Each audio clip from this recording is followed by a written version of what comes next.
Will you follow me when the sky starts to change? Yeah, we won't be afraid.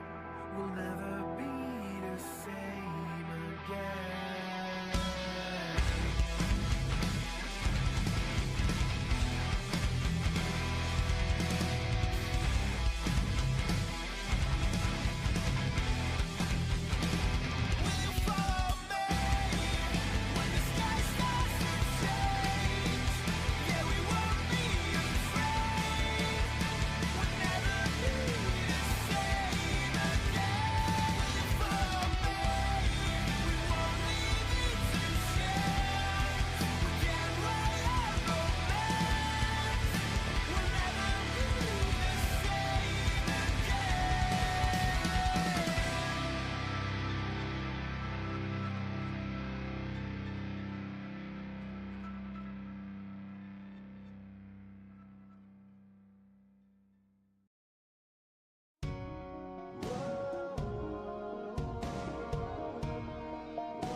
Anime in our souls and thoughts of wrestling out of control, we are a group of weebs who love the entertainment of professional wrestling. So allow us to be the voices inside of your head as we go through the wrestling events of the evening, give our thoughts and predictions on what's to come, and provide an experience inclusive to all nerds out there. So grab your steel chair, yell for the table, get put through an experience unlike any other. We, of course, are brought to you by Animal We Studio, and this is the Weebs of the Ring podcast. Welcome, everybody. Happy Monday. Hopefully, you guys have been able to get some rest from this big weekend of wrestling, from Stand and Deliver to SmackDown that we had Friday, 2 nights of WrestleMania, especially after what happened last night. Yeah, a lot of people need to kind of sleep, recharge, refuel, revitalize themselves after all the big things that happened this weekend, and we are no different here on the team. So, chat, let's hear it all down in the chat. I want to hear how good your day was, and if you enjoyed this Raw After Mania, which is usually one of the biggest Raws of the year, and honestly, this year's edition of it was no different. Some big things happened.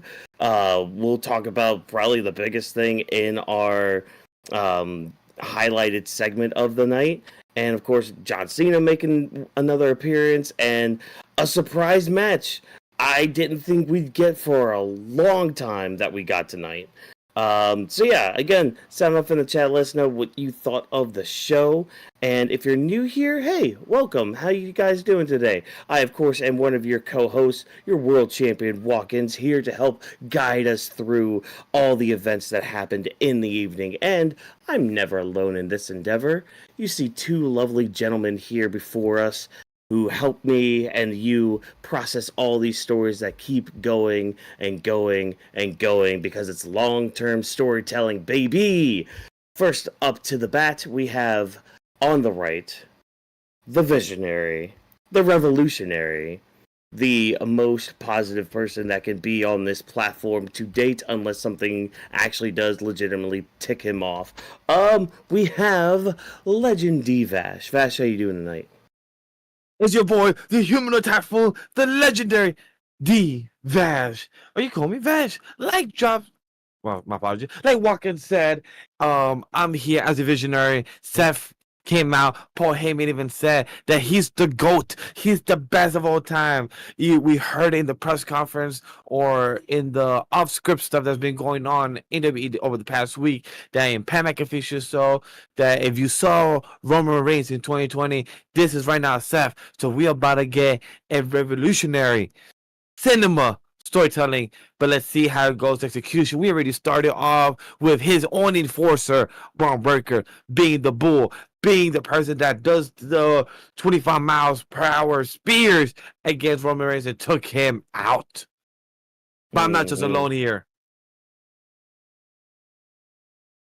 Yeah, I'm going to give you that pause because I'm taking it in still after watching this episode on Monday Night Raw, because this was a very good Raw After Mania. It was definitely needed, especially after how he concluded WrestleMania last night. And I appreciated all the thoughts and effort that was put into this show. I am super excited to talk about everything because there's a lot to explore. Seeds have been planted, and we are in for one hell of a ride post-Mania heading into the rest of the year, and then, of course, leading into WrestleMania 42. Oh yeah, I think we're gonna have a really good year ahead of us. Kind of like what Drop was saying. I think this was definitely a show we needed after last night. After all the things that happened at that main event, and even like with night one too. Like a lot of people weren't fans of night one until the main event, but we'll probably talk about all that maybe by Thursday when we've had some time to kind of let WrestleMania Digest die down, and maybe some other news reports will come out where some mysteries were kind of left unsolved from the evening. But that's WrestleMania. We're talking about Raw. Big night ahead of us. Again, usually these are really big shows filled with either debuts, returns, shocks, twists, turns, kind of getting us set and ready for the summer months, and just like how the landscape is going to be changing within the company this year, because we're going to have people breaking off against each other, we're going to have people joining with each other, and especially what happens tonight in our main event segment, which our headline story tonight is basically the return of a deadly alliance between Seth Rollins, Paul Heyman, and Braun Breaker. This came out of nowhere. I mean, again, we've seen Braun Breaker and Paul Heyman kind of interacting a little bit. I believe it was like late 2023, sometime last year, I think, as well, where like Heyman kind of helped Braun, or was at least in his corner for a match or something. So there's at least a connection there. And of course, as we saw on WrestleMania Saturday, Seth and Paul Heyman are now working together. And yeah, they're kind of forming this deadly alliance. And if you don't know what that is, well, it's basically this group that Paul Heyman was usually a part of, like in the early stages of his career. Like I think it was like late 80s, early 90s. Kind of the mid 90s too. But he would get these groups of guys together just to cause havoc in whatever promotion he might have been in at the time. So yeah, it seems like that's going to be coming back. Again, we don't have an official name for them or if there are any other members, but we're going to probably sit here and speculate about all this. I really like this segment though, how we started off with like Seth coming out. He kind of had like, it kind of reminded me of like 08 Jericho in a way, where he's like a little more serious. Like he wasn't like being super bombastic with his promo, just kind of more subdued, just like I am a visionary, revolutionary, blah, blah, blah. But of course, out comes CM Punk to try to get some revenge. Doesn't really cut out, doesn't really pan out that way. And then Roman comes out, tries to do something, and that's when we get the Braun Spear. Braun just decimating Roman Reigns here. But guys, talk to me. Vash, we were actually doing the stream. We were doing the sidecast for Monday Night Raw here, and me and you, we weren't feeling it until the end, until like the credits were rolling and then Roman's music hit. But go ahead, talk to me. What do you feel about the segment? What do you think about this new alliance? And any potential members you see might be joining them? So I like what you said, because if anybody saw the whole Raw episode, not just clips only, the Pat McAfee stuff was very fucking drag. OD that they was trying to buffer time. They was trying to have other people arrive. Who knows, Roman or other people arrive to get the right queuing. But it just felt like it was dragging. So This was like that started literally like at around 9:50. The match of the main event didn't happen until like 10:20.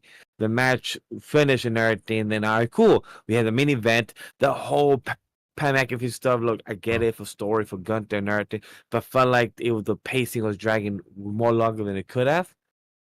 And it was taking me and Watkins out during midstream. I was like, yo, this is getting a bit dull. Like, this is like, yeah, panning too much of it. You're not even going to like an interview, nothing. So, with that context, once the stuff that Roman happened, CM Punk was obvious, he and everything, Roman came out. And then Watkins said a good question. Very valid. He said, wait a minute, somebody has to come out and help Seth because CM Punk is down, but he could get up anytime. It could still become a 2 against 1 because right now they have a 1 aim opponent. We have Seth got taken out by a spear by Roman. He went out of the ring. He rolled out. I'm like, that's questionable. We have watched enough wrestling to know what's going on. But then he did the Superman punch against Paul. Seth came back, rebuttal. But then we had one person who came in with a hoodie, and it was freaking Braun freaking Breaker. Let the wolf out. Let the dogs out. It was fucking Braun Breaker. That was fucking awesome. Once it made sense that, hey, we're getting Paul Heyman. We're getting the new version of, let's say, the Tribal Chief having his own enforcer, but like they're building their own squad. They're building their own stable. And it was just amazing to see that at a current time in this regime. And I love how we spoke about this off air before we started, saying like the next evolution, who can be which character, who can be which of replicating from back then to now. So it's just really good conversation to know where are we gonna lead up to, since a lot of people were salty from last night, Travis Scott and everything else. But it's nice to see that Raw has its own main story. SmackDown is going to lead up to more stuff with Bianca, stuff more with John Cena and Cody Rhodes that he may not appear. So I love how each show is having their own story and becoming its own identity, but still intertwining within its own universe. So I can't wait until we all conversate and then, give our theory, like who's going to join next. Is it Austin Theory, Carmelo Hayes? What other options will there be but drop? I know you was also hype about this. Talk to us. Yeah, I was actually really excited seeing how the show was closed out because I'll say this, I might be a little bit different from you guys. I wasn't let down only because I'm so used to them kind of teasing you and then they do the bait and switch thing. It's almost like a common trope, like when you're watching an anime or something, you're always looking for that common trope where the guy fucking slips and lands into the girl's tits and stuff. It's just one of those typical things you watch from like WWE programming where it's like, okay, we got this little slow build up, bait and switch, and you obviously know, since it's like the Raw After Mania, something was gonna happen. And like Watkins said, someone has to help Punk. Like, you're not gonna just have his ass kicked the entire time, and it doesn't really make sense to really have that little loophole, knowing how Roman has beef with them now. He has nothing against Punk. Why should he? They're pretty much on the same page. So him coming out there makes a lot of sense, because he has unfinished business with Seth Rollins, which he managed to get his hands on him. He managed to get his hands on Paul Heyman. And I like the direction we're going, because it seems like we're doing something a little bit different, because like I spoke about a couple days ago, we're not really focused on a bloodline-centered story right now. There's not like a lot of focus on like this big bloodline story that we're accustomed to. It seems like we're heading down a different direction. A lot of new players are added to the game.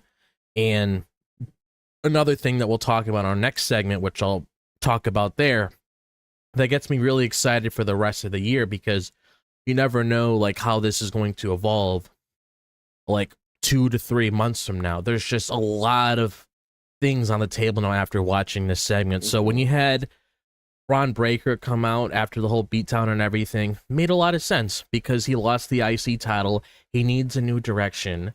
And I'm not sure if you guys remember, but I believe this might have been a year and a half ago, where you had something going on with Braun Breaker and Paul Heyman. Paul Heyman actually worked alongside him on an episode of NXT, and this was around the time where like Seth made a special appearance. So he's always had his eye on him. There's always been segments with him talking with Breaker, even on the main shows when he was doing a little visiting before he was officially confirmed to be on the main roster. So it's nice to see that he's aligned with them because this is only going to benefit him. And I like how outside of the wrestling shows, you know, you look into Pat McAfee's shows where he's talking about, you know, how he wants to build this new dangerous alliance that he was talking about on his show. And people kept bringing up names, and he kept saying Seth Rollins, because obviously he's not going to throw any spoilers out there like he used to, but the crowd was barking. So, I mean, you kind of knew that sooner or later Braun Breaker was going to get added to this, but it's just really nice to see all this come together. It's a new unstoppable force. You got Heyman there, who is pretty much the coach of the team. You got Rollins, that's the leader. You got Braun Breaker here, and there's probably going to be more people added here, and it's mainly, like I said, going to help benefit a lot of these key players in the near future when it comes to really helping build these stars. And I love it. It's like so fucking cool that we're getting something like this. And I'm just super excited for all the possibilities, because with the Dangerous Alliance, Paul Heyman, he had around 5 guys in that group, alongside one woman as well, which was known as Medusa.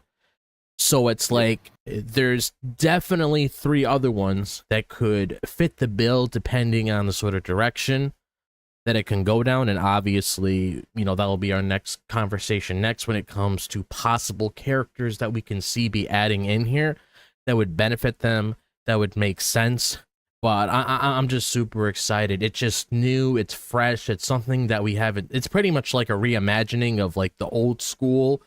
It's like pretty much like a modern version of what we saw all those years ago, brought into new light in 2025. And it's just so nice to see. Like, what's more dangerous than Paul Heyman managing one guy, managing 5 plus a girl? So that's like 6. That's fucking insane.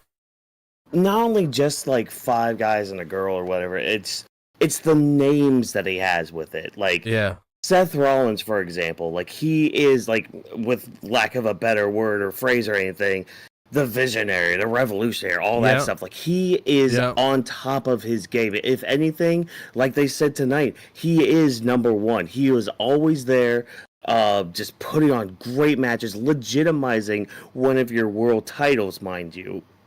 And like, it's amazing to have him as, like, he is the star. He's going to be the star of the group. Like, again, the de facto leader, if you will.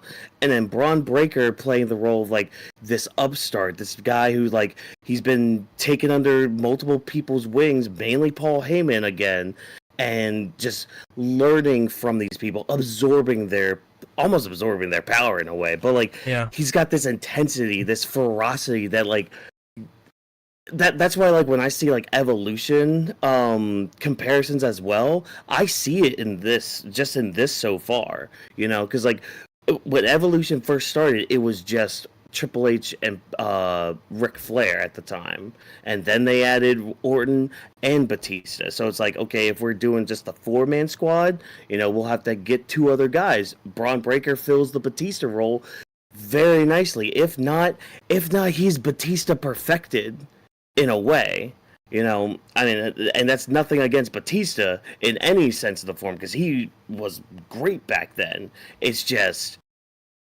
Braun Breaker's just a totally different beast. And with anybody else they could add, I mean, we saw a woman turn heel tonight, so there's one possibility right there.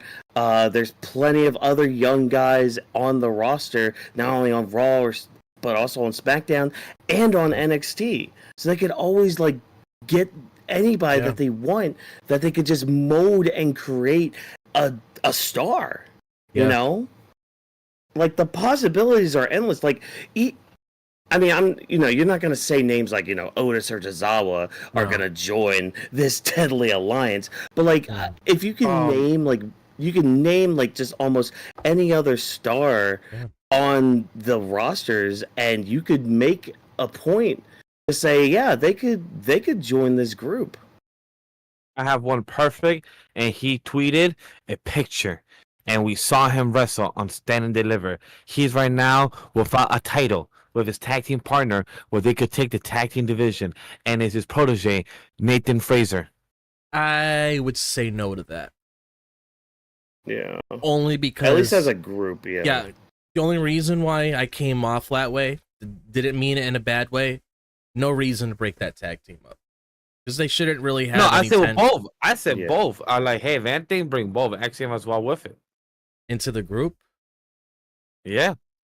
I would probably stick them with the tag division. I feel like you need similar guys like what we're currently having right now to fit in there, because we were just talking about like how the Raw tag division really needs a regroup, and I don't really think them being added into this, it's kind of like a little extra to like have Fraxium involved with that. They should really be focusing on, you know, telling New Day to shut the fuck up, pretty much. Like actually telling them. I don't really see Axiom like joining a group like this. Yeah. You know. Yeah. Okay. Yeah. Not to come off in a harsh way, but it Oh, just... no, don't worry. No. Yeah. Like, me either. I'm not mad about it, though. Yeah. The only reason I brought it up is because Nathan Fraser himself even posted a picture, like, I think 20 minutes ago. Well, I saw the post probably by now 26 minutes ago. Yeah. So the post that he put a picture with him and Seth Rollins just staring back from NXT last year ago. So it's like, oh, is Nathan Fraser also pointing his? Or is he asking himself? And he tagged Seth with the picture. So, like, what's going on there? And tomorrow's NXT as well, so anything can happen. So in that possibility, right now they're without titles, they can move up to main roster stuff, and even if they stay there, they could still run the tag team division on NXT or on Raw, representing Paul Heyman and Seth. Again, it's just ideas. I don't care if it gets shut down, if it doesn't happen. But I just like how Nathan Fraser reacted towards this, and when other wrestlers like react towards what happens on the shows, I get it. even when they're not part of it, but just involves the story too. I think because I thought you were going a different direction with the way you were setting it up, especially thinking back to, you know, kind of our talk before we went live.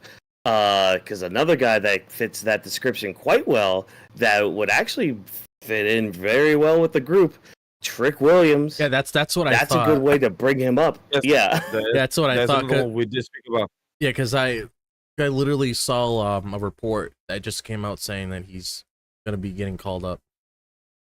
Oh, good. Yes, good. He should. Yeah, he was in the backstage of this 9-minute round. Because we also saw Julia, Roxanne, Stephanie Valkyr, and Trick Williams was in the backstage. So those are words like, hey, I believe we also saw a segment last year on NXT with Paul Heyman talking to Trick Williams and Carmelo Hayes, I believe a year ago or some change. So that's also a possibility too. Oh, I don't remember that. I would have to go. Yeah. Actually, I think I know what you're referring to, because it was around that time where Carmelo Hayes was a face, but he had John Cena in his corner, and then Braun Breaker had Paul Heyman. Yeah, so, exactly that one.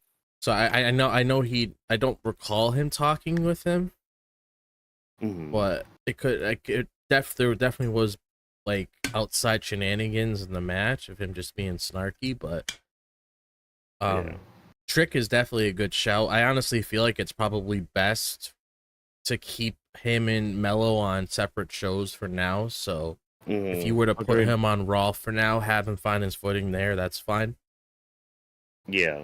That'd be a nice one to throw in there as well, because, you know, he can talk, he's good in the ring. You don't really need to worry about him as much because, I mean, if you follow the guy around, you know that he's more than capable of doing anything. And plus, that's another name that not that many people know about, because you can't really say that everybody knows who a certain person is on NXT. There's a few people that watch it, but when it comes to a lot of the casual fans that attend the show, they're not going to really know those names as much as we do.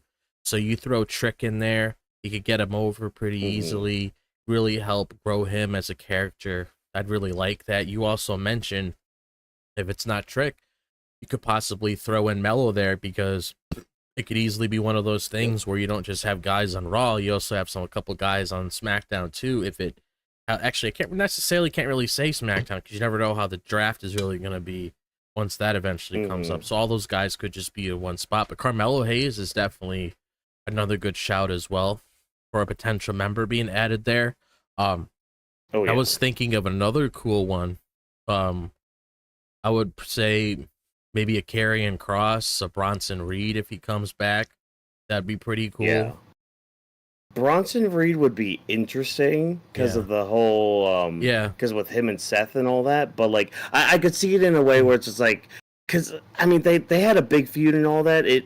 I wouldn't say it was like a blood feud, but it was, you know, a big feud and all that. But I could see them kind of putting that aside a little bit.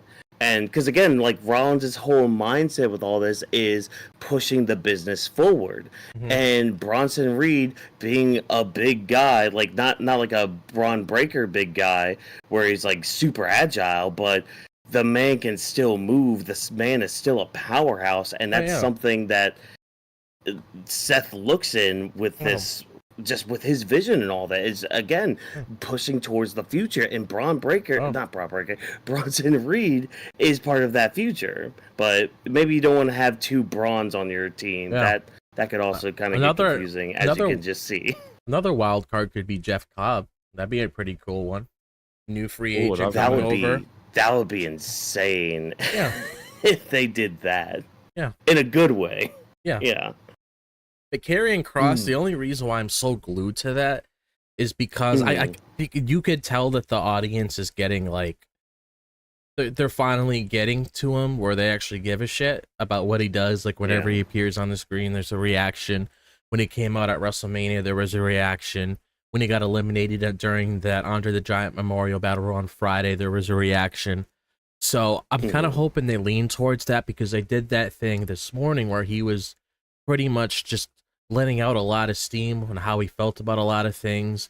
And he kind of fits in that mold that Seth has, where he's trying to do the best to really shape the future, because it just look at the way he was talking to AJ Styles, trying to have AJ Styles in a proper mental state when it comes to, you know, when it comes to, it's like, don't feel afraid to do this. If it's right, then go ahead and do it. You know, don't fight against it if it has you win, has you succeed and do all these kinds of things. And I just feel like out of them all, because I'm not really worried about the other guys, even if they weren't a part of this thing, but I feel like out of them all, this would definitely benefit him. Like that would be pretty nice, and I would love it. And it would just be pretty crazy, because we could just look back years ago thinking, oh, people didn't give a shit about Kross, and then you look at him, he's in like the top fraction in the fucking company around. That's a complete 180 nobody expected coming.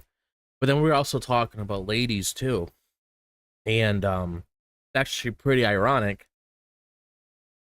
that they're married and they're both heels now, so it'd be pretty interesting to see Becky a part of this group as well, and she could probably like do something with the women's division or whatever sort of goals that they have aligned with that as well, because we never really had a Paul Heyman girl on television outside of like all that stuff that we see on social media that's not really canon to this when it comes to all those models that Paul Heyman does. Like we haven't seen like an on-screen character, and I feel like that would be a pretty like interesting concept to explore, and I wouldn't be against that.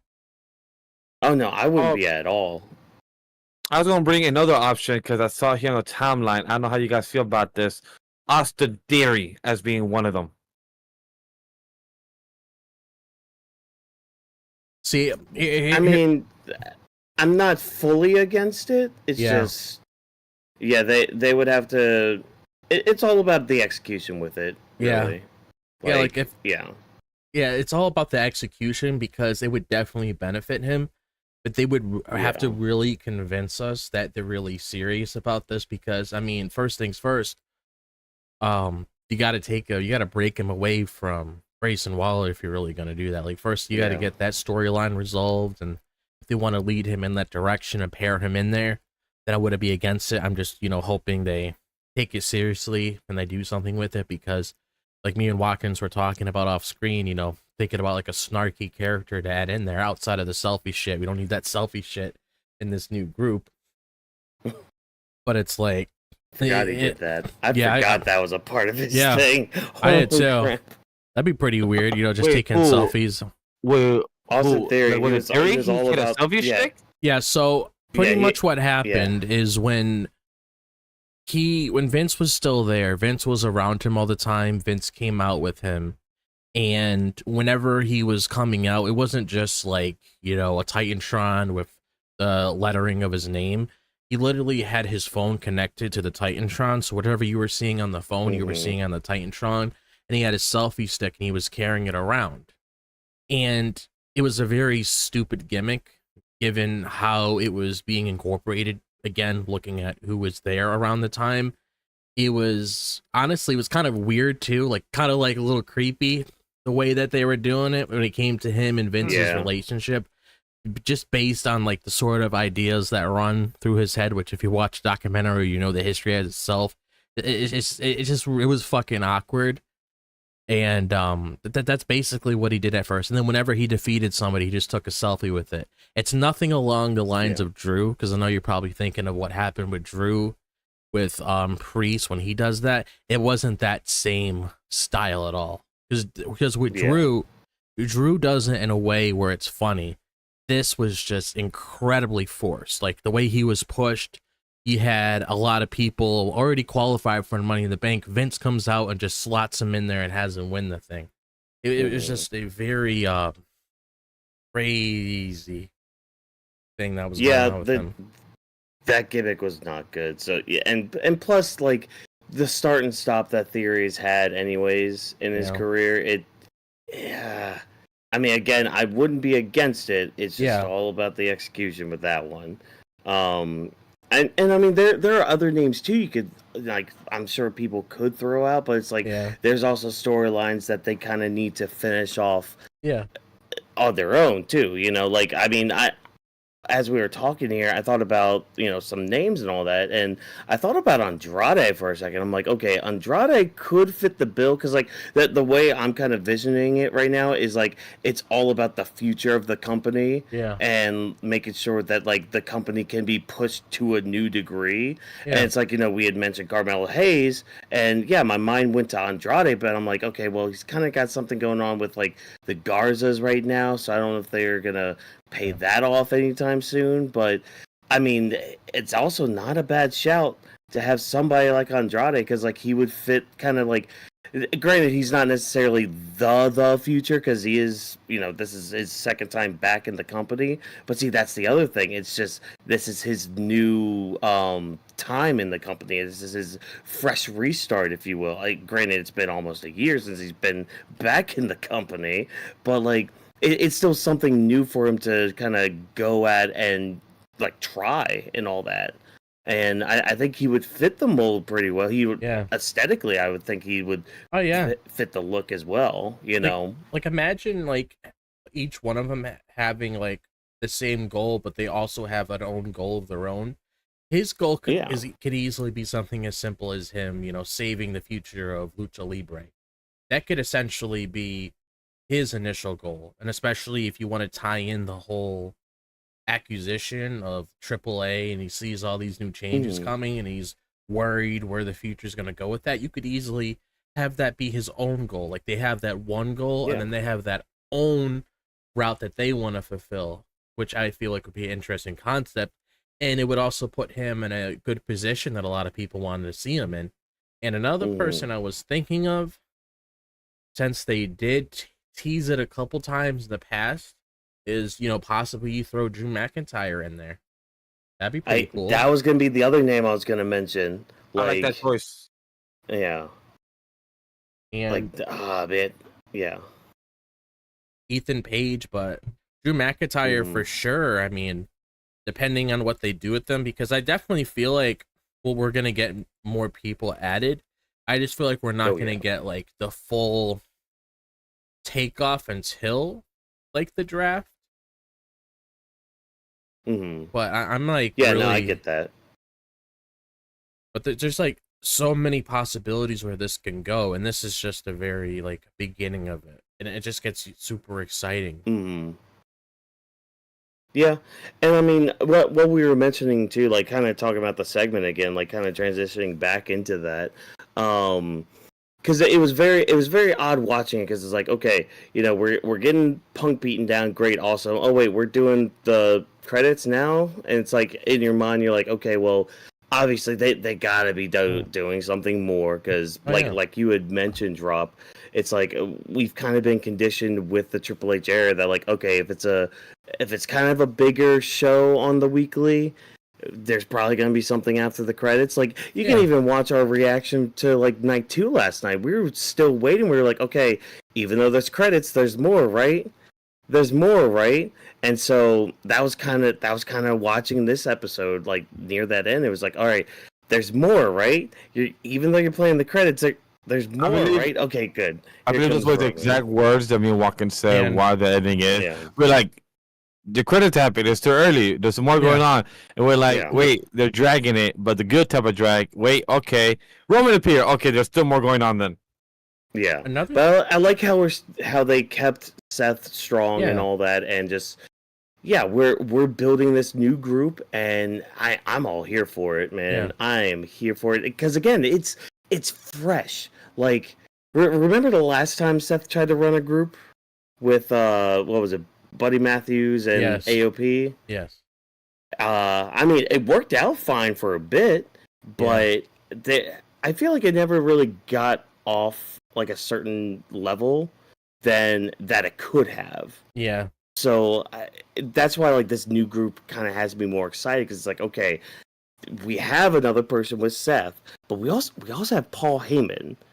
And he's a good key player in just about anything you're doing. Yeah, and I know he definitely is, like, one of the key parts of, like, a lot of the storylines that we're currently getting.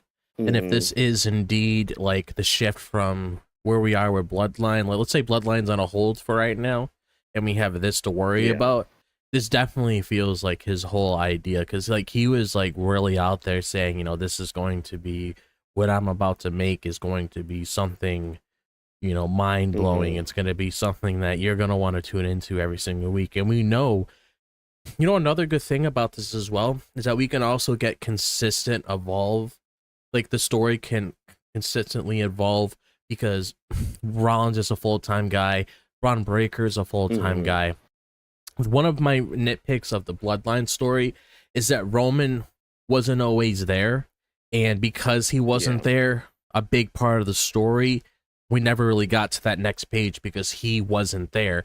But now that these guys are here all the time, and if you get a Drew McIntyre, which honestly, I'm just gonna put the nail down right now. That's who I want so fucking bad after thinking about it. I mean, that just makes me, like, look forward to it every single week, because it's not like, oh fuck, we gotta wait until September and we're like in August, like early August. Oh, we gotta wait until like the pay-per-view towards the end of September to really get that big angle to see the next chapter. No, you can get more involvement every single week. And you think they're gonna target like the titles too? Like, you think Seth or Braun Breaker might potentially take the title off of Jey? You see, that was gonna be my next topic here. So yes, thank you for bringing that up, because it's like, they're the obvious. I mean, they could always try to gun for Cena, but I mean that's kind of a different little sphere in its own right. So it's like, okay, well, the next big title is the World Heavyweight title. What are they going to do with the whole Jey thing? Like, I could see them trying to coax Jey to join them. I don't think Jay's gonna turn heel or anything. No. But they are going to try to tempt him over and all that, and that's where we're going to get like some of his early programs now. Like he might face off against Braun. It might just be him and Seth, and that's how like when Roman comes back to finally like do something with that, or with Punk and all that, like they could cost Seth that match and everything. So yeah, I think that's why like Jay's segment tonight was what it was. Yeah. Because like we're not gonna set anything yet for him, but pay attention to the main event segment, and then you might get a clue of what's gonna be happening next when it comes to Jey Uso and that title. But yeah, he's definitely got to be part of it. He's definitely got to be part of that. And once they get like the group finalized and we know like what players are in there, then we'll start to see like, okay, Braun is gonna go for the IC title again. You know, he's gonna take that off of whatever babyface is holding that. Whoever is the tag team of the group, you know, they'll program or whatever. Yeah. So yeah, we're in a really good stage right now because again, like, you think of any of the good possibilities or just any possibility really almost, and it's a good shout. It's a good shout for whoever you choose, basically. Yeah. I mean, we're just at the beginning stages. We're at square one with this new group. We're in phase one. Yeah. We just put the pen to paper. We haven't written our fancy like SpongeBob did for his essay about stoplights. Yeah, I'm good to kind of move on because again, like, we could sit here for hours on end speculating, but unfortunately we don't have hours on end. Maybe we'll do something else with that in the near future. So yeah, let's kind of go transition now to not much for the World Heavyweight title tonight, so we'll get to that later on, probably in like a pseudo quickfire segment thing. So let's talk about our WWE title, because John Cena won number 17, still keeping the Titantron. I mentioned this too in our stream tonight. I think the presentation of John's like entrance now is better in the arenas compared to the stadiums. Because the stadiums, there's still like a lot of light going on. And tonight in the arena, with it just all black except for like the Tron just saying John Cena in black and white. Like, I think it worked better in the arenas because it was a little darker and just there wasn't it looked a lot better. So out comes John Cena. He's playing up to the crowd and all that. And I mentioned this too. Like, the stuff he was saying, in a way, it could have been the same things he was saying. He could have said as a babyface, like trying to play up the crowd and play up Las Vegas and all that stuff. But like, the way he was doing it as a heel, it's just, okay, you're saying the same thing, and it could work either way. That's kind of brilliant and all that. And yeah, I love how he does this next part too, where he counts down the days that he has left. And I love how he specified this, because everybody, when he was like, yeah, I have 36 dates left, everyone thought, I'm sure everyone did think this. Everyone thought that he was going to be having 36 matches this year. You know, it's just like, well, first of all, why do you think he's going to have 36 matches this year? That's kind of silly. Like, he's obviously going to have some of those dates be talking segments. Let's be honest here. But just like he said tonight, he's just like, look, the time is coming down. We've already got 9 dates out of the way. We've got, 27 dates now of John Cena showing up. And he literally said, I could just show up. That's all I need to do is show up. I don't have to have a match. I don't need to get physical with anybody. All I need to do is come out here, maybe just come out and just say yeet and get out. That's all I need to do. And I get a paycheck. And then that 27 goes down to 26 all the way till 0. Now, I don't know if he's going to hold the title until that 0, but we'll have to see. And, we'll have to wait and see how that ends up going as the year plays by. So as he's kind of celebrating all that, he gets hit with an RKO. And that's our beginning to running it back of Randy Orton versus John Cena. A few other things in this segment. Yes, probably at Backlash. But so I didn't touch on everything in this segment. So guys, let me know what you thought of this. Vash, how do you think of this segment of Cena just kind of gloating about his win, playing upon the crowd, and like also forcing the newcomer, the new boy, the new announcer to actually get in there and announce him how he should be announced? Yes, he said, because Alicia Taylor, took some time off. She worked her ass off for the weekend. Congrats to her. She has some big shoes to fill in.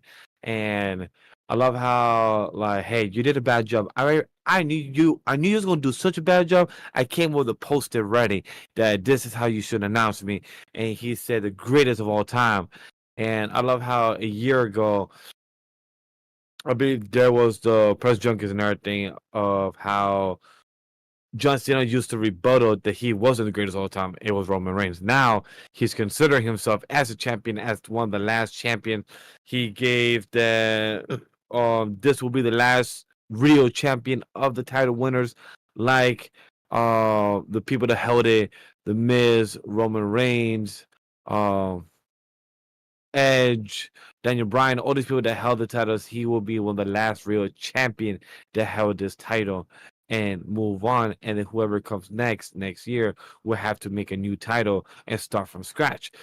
I don't know why that gives me a bit of, if anybody gets a reference, of the Legend of Korra, where Korra by accidentally kind of cut off the avatars timeline. So the next avatar, the only ones they have is Katara. So like, it kind of reminds me of that. If we actually do this, we start from scratch. It kind of reminds me of the Universal title, with like, it's a new timeline, it's a new person. We start fresh from here and now. I wonder if they're gonna actually take that seriously and start fresh. If they do, that would be pretty interesting. If we actually take this turn, but only months will tell. And Randy Orton, love that he came out of nowhere, and I love how he waited. Like, he was just waiting. Like, come on, you're about to finish. Just finish. Okay, you're right there. And it's wait for him to return. I love how John Cena had one last word as a heel. He said, "Shit!" Like, you heard that him rebuttal that quick line, and it was amazing just to hear. It's just a beautiful RKO. Randy just looking out on top. It's like, yes.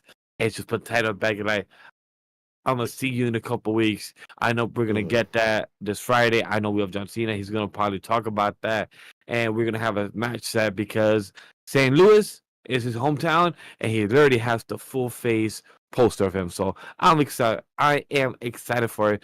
Those are my overall thoughts about the segment. Drop. How about you, Julio? Yeah, so he did say during Pat McAfee's show, because Paul Heyman wasn't the only one on there. John was on there earlier this afternoon, too. A lot of people are asking him a whole bunch of questions saying, oh, what are you going to do next? And he says, well, if I say that now, I'll be spoiling Raw, so stay tuned to Raw. And he's pretty much just going out there saying, like he has before, when it comes to the current mindset of the audience. And I felt like this audience in particular, compared to the other ones that we've had. I mean, if you're just looking at like the aftermath at Mania, the words that he was saying towards them in particular made a lot of sense. And I gotta give John some props, even though his initial goal was to just do what he wants to do, being the last real world champion, which I'm sure CM Punk's gonna have a field day with that fucking shit once we get there. Yeah. Oh yeah. But it's like, I like how he was perfectly describing the audience, where it's like, you know, this guy did a lot for you. He brought you on a journey. He took you through thick and thin, and you're just booing him. You're just trash talking him.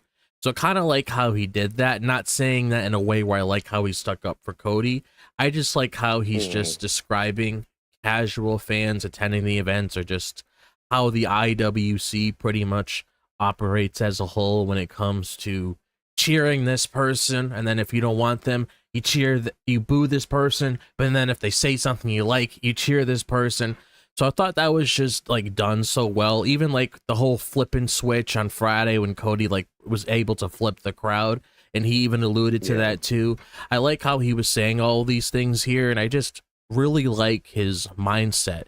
And the reason why I kind of like the whole date thing outside of the appearances, which was the thing to begin with, it pretty much gives a deadline for the people who come towards him to challenge for that title to potentially take it off of him.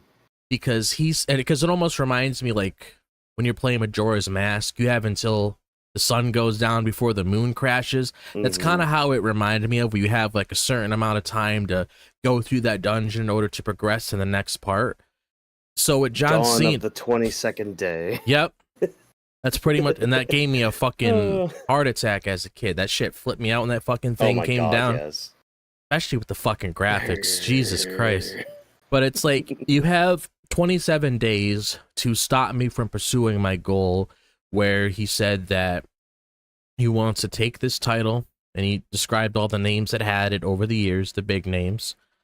And he says, you know, once I take this title with me, you're never going to see it again, and then you're going to have to create a new title entirely to continue what you're going to be doing next to celebrate this new era that you're current in. So pretty much saying this whole lineage that we had when Cody had it and now that I had it, that's going to be over now. So you're going to completely wipe that timeline with Bruno and Austin and Hogan and all of them. That timeline is non-existent now. You're going to have to create something from scratch to start a whole new lineage. So I like how I mentioned earlier, I was alluding to a little bit, this kind of creates another big story outside of this Dangerous Alliance thing, where you have that story could potentially be a Raw story, or honestly could just be two big stories from WWE, honestly. Yeah. And you could have it where you're going to have these select people come towards it, like maybe an Orton, maybe a Punk, depending how things go. We don't necessarily know the challengers at this point, depending how busy they are with these certain people that they're feuding with. But you're just, in general, going to have numerous people come towards him. And I do feel like towards the end, once we reach like that deadline, because I feel like this is probably going to continue throughout the rest of the year until we get there. Oh, yeah. I feel like that's probably when you're going to get Cody coming back. And I feel like this is probably where you're going to have Cody get that shot in the arm, actually listening to what John said and actually doing what he needs to do to win.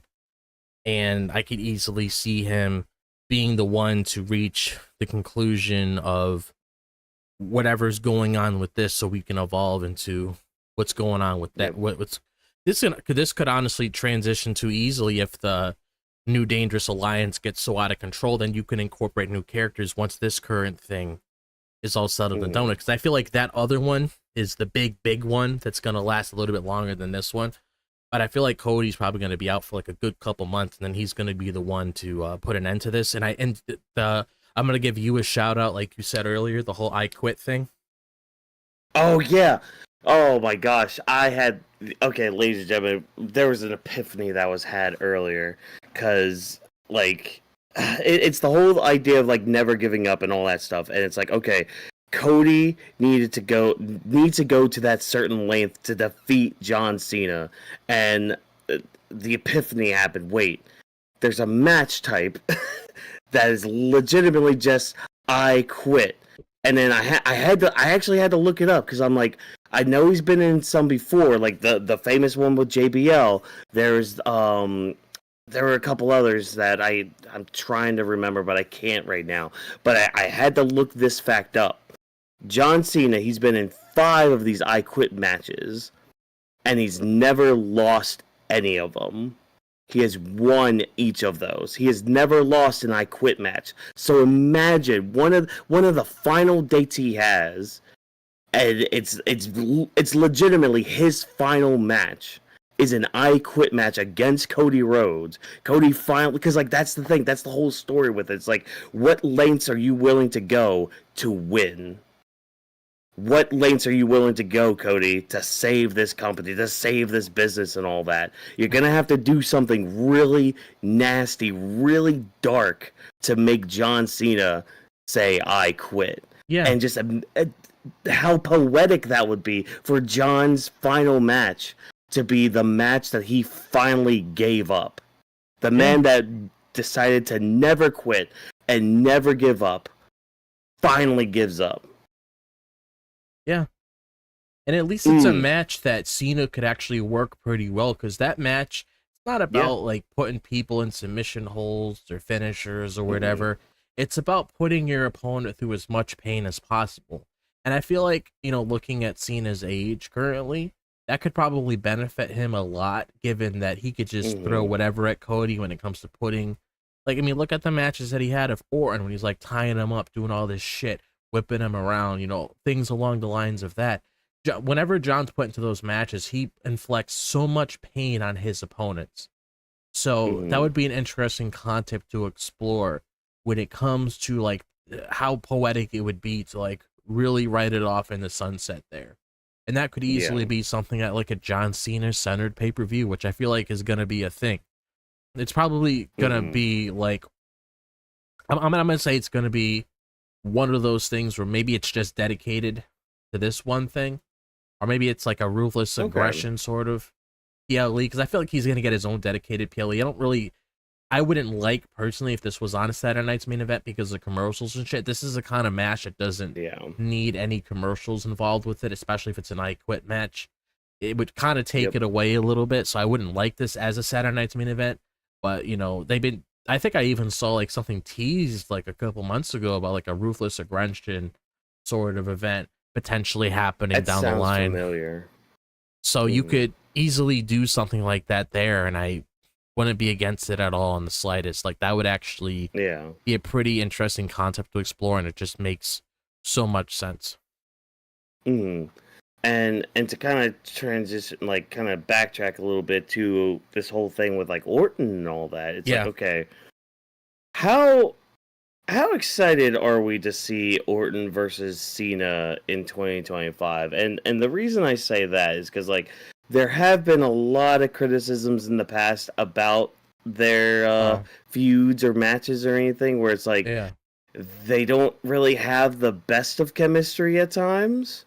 And especially now that Cena is a heel and we finally got to see how he wrestles as a heel, that quote unquote slow, methodical pace. You think it's gonna go super duper slow and super califragilistically just paced? I don't know, man. It's just I don't know. I know there are those people that are just like, oh, not again. But like, it's more about the spectacle. It's more just of the moment of having Cena and Orton again. Is any of that like is going through anybody's mind when it comes to like Cena and Orton? Yes, it's definitely running through my head. That's why I'm feeling like maybe it doesn't have to be a crazy stipulation. Maybe a stipulation would help to add a little more flair to it, so it's not just a singles match. Because at least with that, it could benefit Cena. Because we've seen Orton before; he's fine on his own. He's capable of doing certain things because, he's not really taking breaks doing movies and stuff. He's been pretty apparent about that, where he's like, "I'm just doing this. I'm not doing all this other shit." So it's like maybe add a little stip or something to make it a little bit interesting. But the worry is definitely there.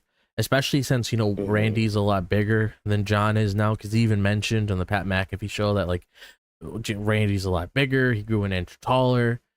I mean, you look at their size comparison, he's like a much bigger man. You even look at how Randy was all those years ago when they fought. He's a much bigger man now. So it's like, they got to do something here. Because you're going to get the follow-up on Friday when these two come in contact with one another. Because it could easily be one of those things where it's like, he had that momentum from the Mania match, but he's also looking at what John did to one of his buddies, and he's trying to stick up with him. So it'd be interesting and also just to see Randy's like full on thought process on who John Cena currently is right now would be interesting to explore too. But they definitely got to do something here with the match because, as much as we liked seeing them together back then, they didn't always have the best chemistry. No, and that's one thing I always think about. I'm like, okay, yes, I would love to, have it again. Yeah. Just, let's speed it up a bit, boys. Because Elimination Chamber. I know y'all are. Yeah. Because with Elimination Chamber, because with Elimination Chamber, John and Punk, you could see that that's still there. Yeah. This we don't. Oh yeah. This I don't think. Yeah. And that just comes from their history and all that. But Vash, what do you think about seeing Big Match John and Mr. Snaky Boy lock up once again in 2025? I just never thought I'll be hearing Randy be called Snaky Boy. Like, I don't know. I like Snake Man. I'll be like Snake Man from Luffy. Let's go. I also was gonna call him Mr. Anaconda, but also I don't know how that go either. But aside from that, I would love to see Randy and John Cena. I'm excited for that. Oh my god, I just thought of another One Piece reference. Luffy is Seth Rollins and he's building his crew, but they all have the different ambitions and goals. It reminds me of the Zoro speech when he told Chopper that was an anime only context. Sorry guys, I just went a whole One Piece reference in my head. Anyway, John Cena, Randy Orton. Yes, I'm here for it. I understand the complaints that I was agreeing with during drop little segment of him talking about this. I agree, like yes, he's bringing some good points because they're in a new age and like they know what the community is saying. They read the timeline, like Triple H just said, they know what's going on a bit as much as they try to do PR nightmare and whatever's going on backstage. Randy and Jensen are gonna start practicing soon. Are gonna start talking about how they're gonna run this match, how they're gonna run the segment. Or if you guys gonna stay tuned in the summer, you guys gonna see a writers' room and see fucking backstage and how the fuck that goes either. So you guys could see how did John Cena and Randy talk about this in episode 5 after the match has been aired already 5 weeks later. Who the fuck knows? So yeah, no.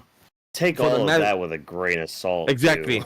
Exactly. As you can see, I'm not very hyped for this. As somebody who works in the industry, this is a horrible shit idea. Just saying. That's my honest opinion. But we'll talk about that more during Grappling of the Week this week. So stay tuned for this Thursday. Quick plug for that.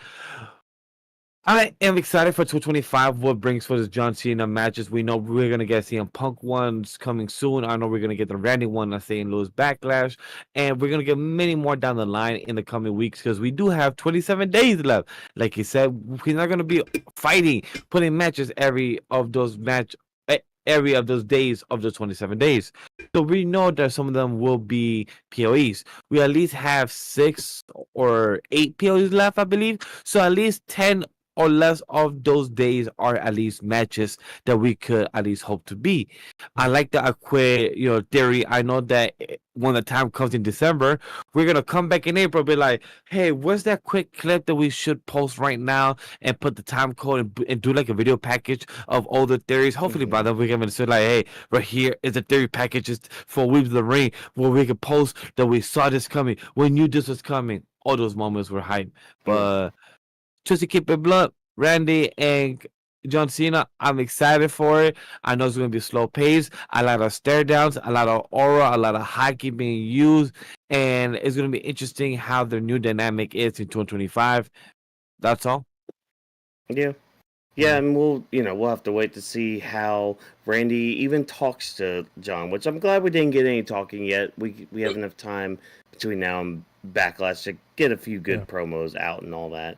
But yeah, so I mean that's our WWE title picture. We're gonna transition down, move on to our mid-card stories. We had a lot of things going on tonight.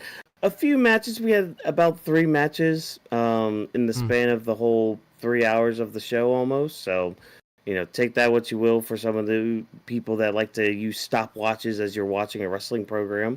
But our first match tonight, we had a rematch for the women's tag team titles. We had Lyra, Valkyria, and Becky Lynch taking on Liv Morgan and Raquel Rodriguez. So during the commercial break, Liv cut a pretty good heel promo, just basically saying, hey, we're going to be taking back those tag titles because we weren't ready for freaking Becky Lynch last night. So she's trying to make sense of why they're getting a rematch besides, the champion rematch clause and all that.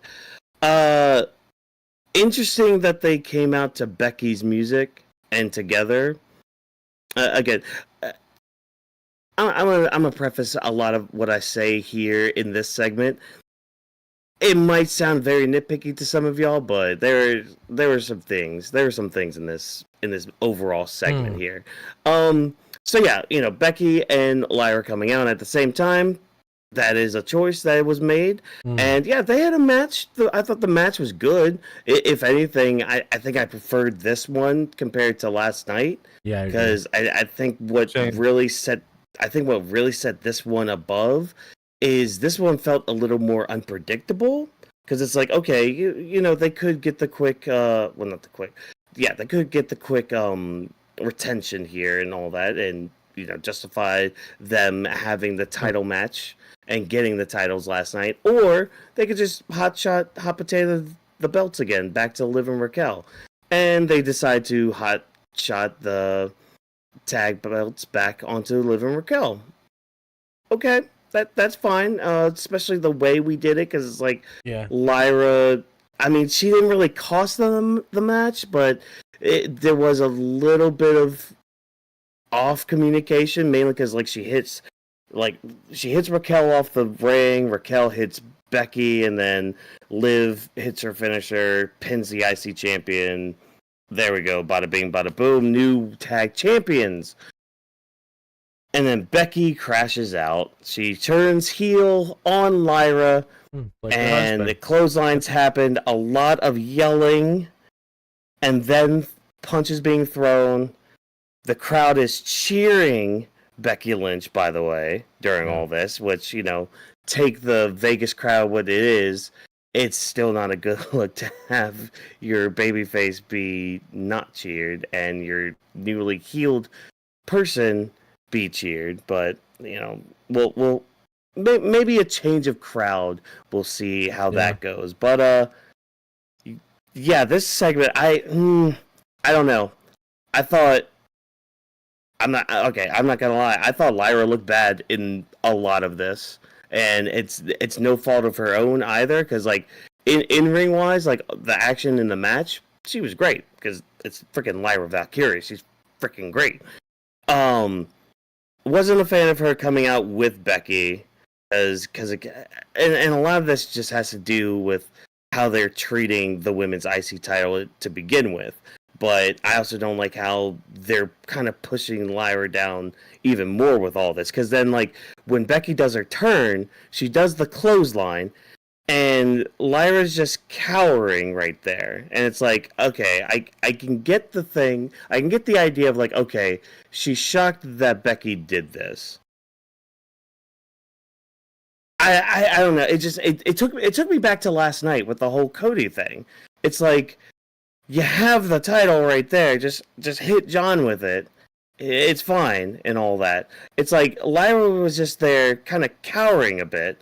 And then even when Becky went back in there and just like did a few punches and all that, Lyra's still cowering. Like she's not even trying to fight back. And then, you know, she finally gets hit with like the manhandle slam. It's like, all right, well, now you can't really fight back because you got hit with a damn finisher. I don't know. I was not a fan of this part. And then again, like it could just be the Vegas crowd with it. But the fact that your crowd is still cheering Becky, it took me back to when when she tried to turn heel against Charlotte that time. And the crowd was still cheering her for weeks and weeks on end. And I know that's a different situation from back then, but it's just the fact that my mind went back to that and how the company still tried to force her to be heel, and yet people kept wanting to cheer her, and then they had to pivot from that. I don't know. It didn't sit well with me with this because I thought it made Lyra look very, very weak. And I know that's probably the point too, because like maybe she can come back next week and have all that fire and all that. It's just like, again, it's this moment in time right now. I'm not a fan of what happened. Drop, I kind of want to start with you on this one first, because you know I know you're more, you know, you're somebody that's a big fan of Lyra Valkyria, and I'm not afraid to be the only one that feels any of all this. But go ahead and talk to me. What did you feel of this? Am I the only one that feels this way, or is there something that we need to kind of dive deeper into when it comes to like some of the booking here with Lyra? So when it comes to the result of the match, didn't really bother me because you needed a reason for the heel turn. Yeah. So that's fine, because we've seen that same song and dance like a lot, and also, you know, just to be completely honest, they haven't really gave me a reason to really care about the tag titles, so I'm not gonna really put as much effort to really care about the change. But realistically, if they're gonna execute with whatever happened with Becky to Lyra, you need a legit reason. You can't just be like, we won, but let me hit you afterwards, because that wouldn't make any sense. Yeah. So it's like, I can agree with what you're saying about her not coming out to her own theme music. That I can understand, which is something that they have to do with a lot of other people to really make them stand on their ground, especially if it's like a new person, you know, coming up that hasn't really had as much showtime on the show. So that I've always been like this for, to really help that person stand out. And like when it comes to the heel turn itself, like when it comes to the crowd reaction, the only thing I will say about that, and this is probably isn't just for the Vegas crowd, because it's, like I said, like yesterday, the Vegas crowd seems very bipolar. They don't know what they want.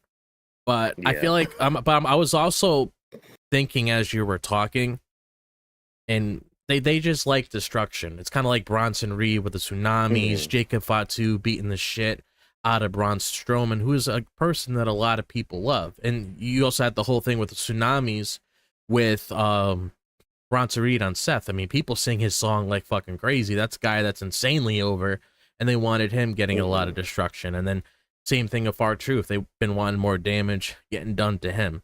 So I kind of looked at it like that from what we've seen before, where it's like, okay, they just want to see the beatdown, because even us, if we're watching just a movie just solely based on like fighting, that's all we're here for. We just want to see them beat the living snot out of each other, especially if it's like a Mortal Kombat match. You just want to see the guy's head get ripped off at that point. And the thing with like Lyra's like mannerisms towards Becky, I'm gonna let it play out for the time being, because I'm gonna look at it where she was just in shock. She didn't know what to do. She thought my mentor came back, which they made pretty apparent on commentary. Like, oh yeah, my mentor came back. I'm excited. She's been gone for a year. We worked together in NXT. Now we're both on the main roster. Now she's with me. She's gonna help guide me to, you know, bring me to new levels on the main roster. Outside of what she did with me in NXT, and then you just see it happen. It's almost like you've known somebody for years and you have a really tight relationship, and then they just automatically like push you down a cliff. You survive, but you have a couple scratches, maybe your arm's all banged up or whatever, but then you look at that person in shock. You're like, why the fuck are you doing that? But I know the kind of attitude she has. She's very vicious and people piss her off, and she gets very snotty. Like, she completely embarrassed fucking Lola Vice, calling her out, shaking her ass all the time. So Lyra definitely has a mouth when she gets really pissed.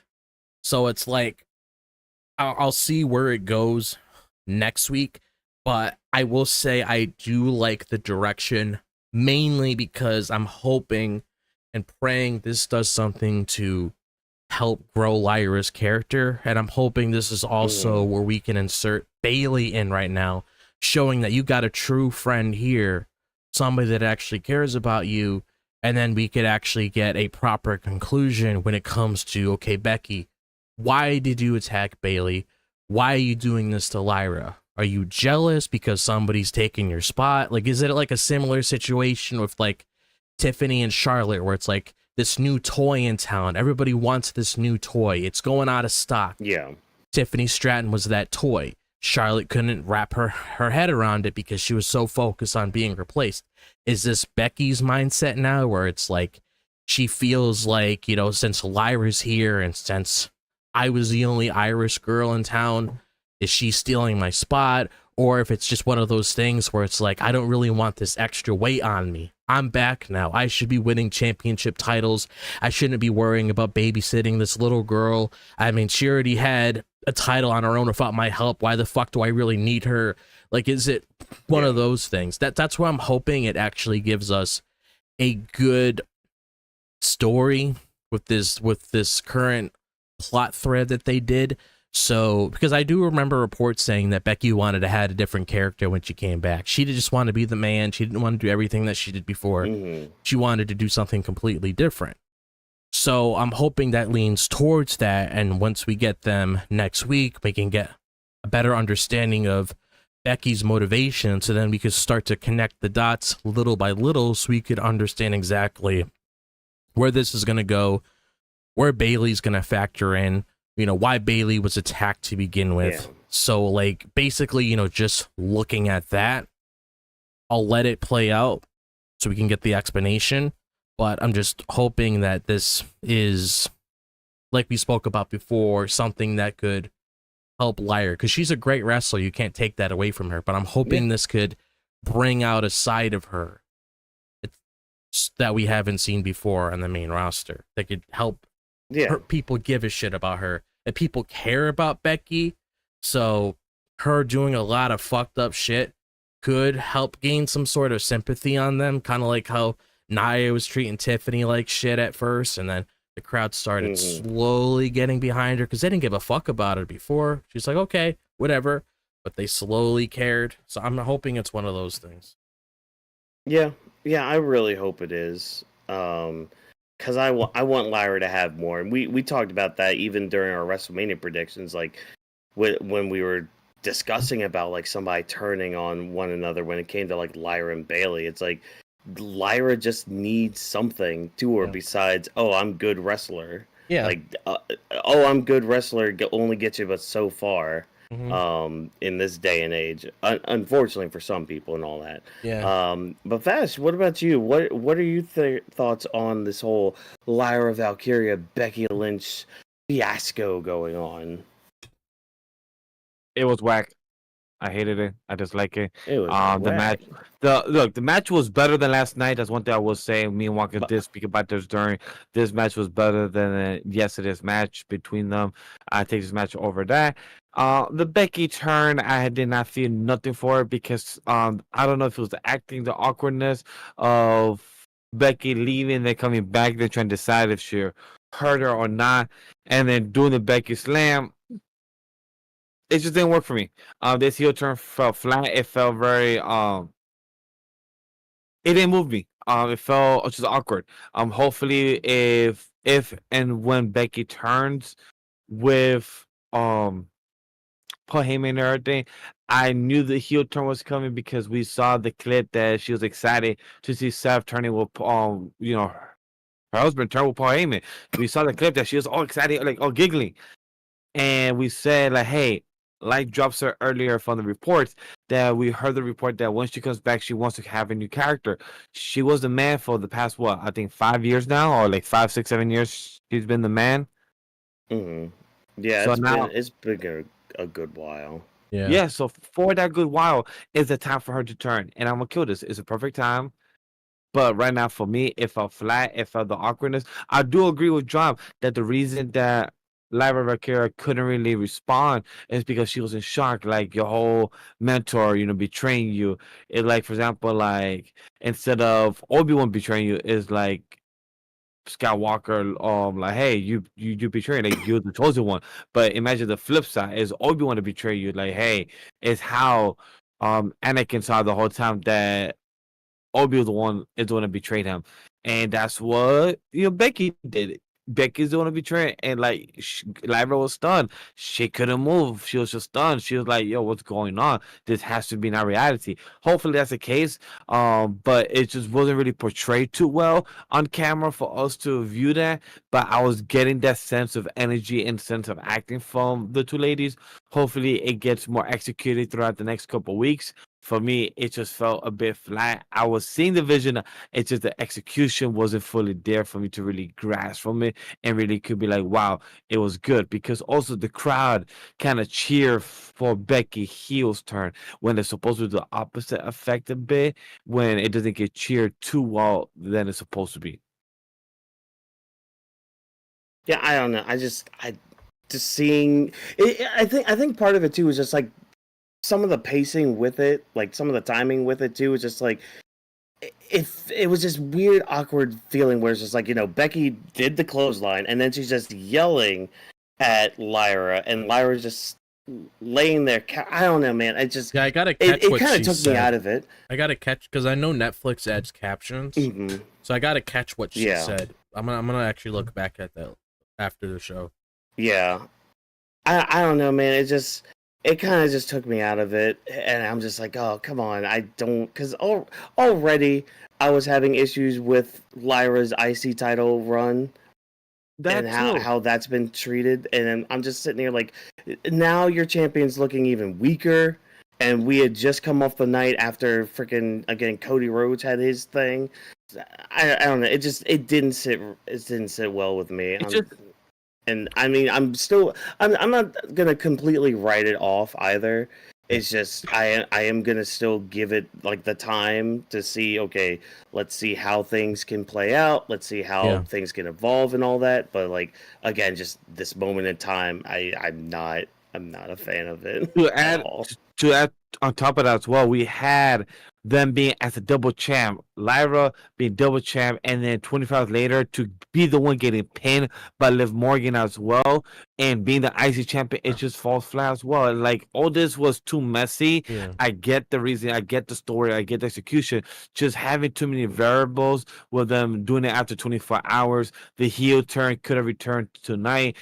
We have Bailey right now that she's out of action for the foreseeable future, being presented from Fightful. So it just makes it question like this was all messy. Like out of this segment, I'm really curious to see what's the aftermath. I'm more curious to know what's happening next couple of weeks. Because right now, on paper, Bailey's out, but not really with a good reasoning. We just have her out for a foreseeable future. We have Lyra coming back. I mean, no, Lyra, my apologies. We have Becky coming back. 25 hours later, she turns heel, loses the title, and blames Lyra. Screams a lot, but we have no type of vocal or casual to know the expression in. And Lyra getting pinned by Liv Morgan within 24 hours from being a double champ. It's just like, for example, Stephanie Vaquer was a double champ, but she at least went vacant with her title, I think like 6 weeks later. So at least made it presentable. But when we had her, Lyra just getting pinned, it just makes your champion weak. It just makes her being the IC champion very worthless. See, I can understand that mindset, but then if Becky got pinned, you can't really pull this angle. Yeah, and see that's just the thing. It's just in a way it's kind of a lose-lose situation because it's like okay, who do we have eat the pin? A returning Becky or the IC champion? And I mean that just gets into the whole thing of like well, why didn't we just have the IC title thing? Blah blah blah. Like it just gets into this whole big spiral thing, and it's not a pretty picture. Kind of like when I mean. Here in a minute we'll talk about another IC title being put on the line tonight, kind of in a lose-lose situation on there as well, because it's like okay, do we have Dom drop his IC title that he just won, or do we give Penta one of his first early on singles losses, even though in a heel fashion, obviously, but like, it's just like what do you do in that position? Because that's the other thing. Their roster, as deep as we say it is, when you look at it, when it's split between the two brands, it's not too deep. So it's like Penta can only face but so many people and keep winning in the place that he is. Unfortunately, that's kind of where Lyra is too. It's like she could go on a tear, but the competition's bigger now. Like the competition is finally coming up to her. And so it just sucks. And again, I'm willing to just see where it goes to. It's just this week I wasn't a fan of it, but so kind of continuing on this train with like this IC title pictures and all that on the men's side at least.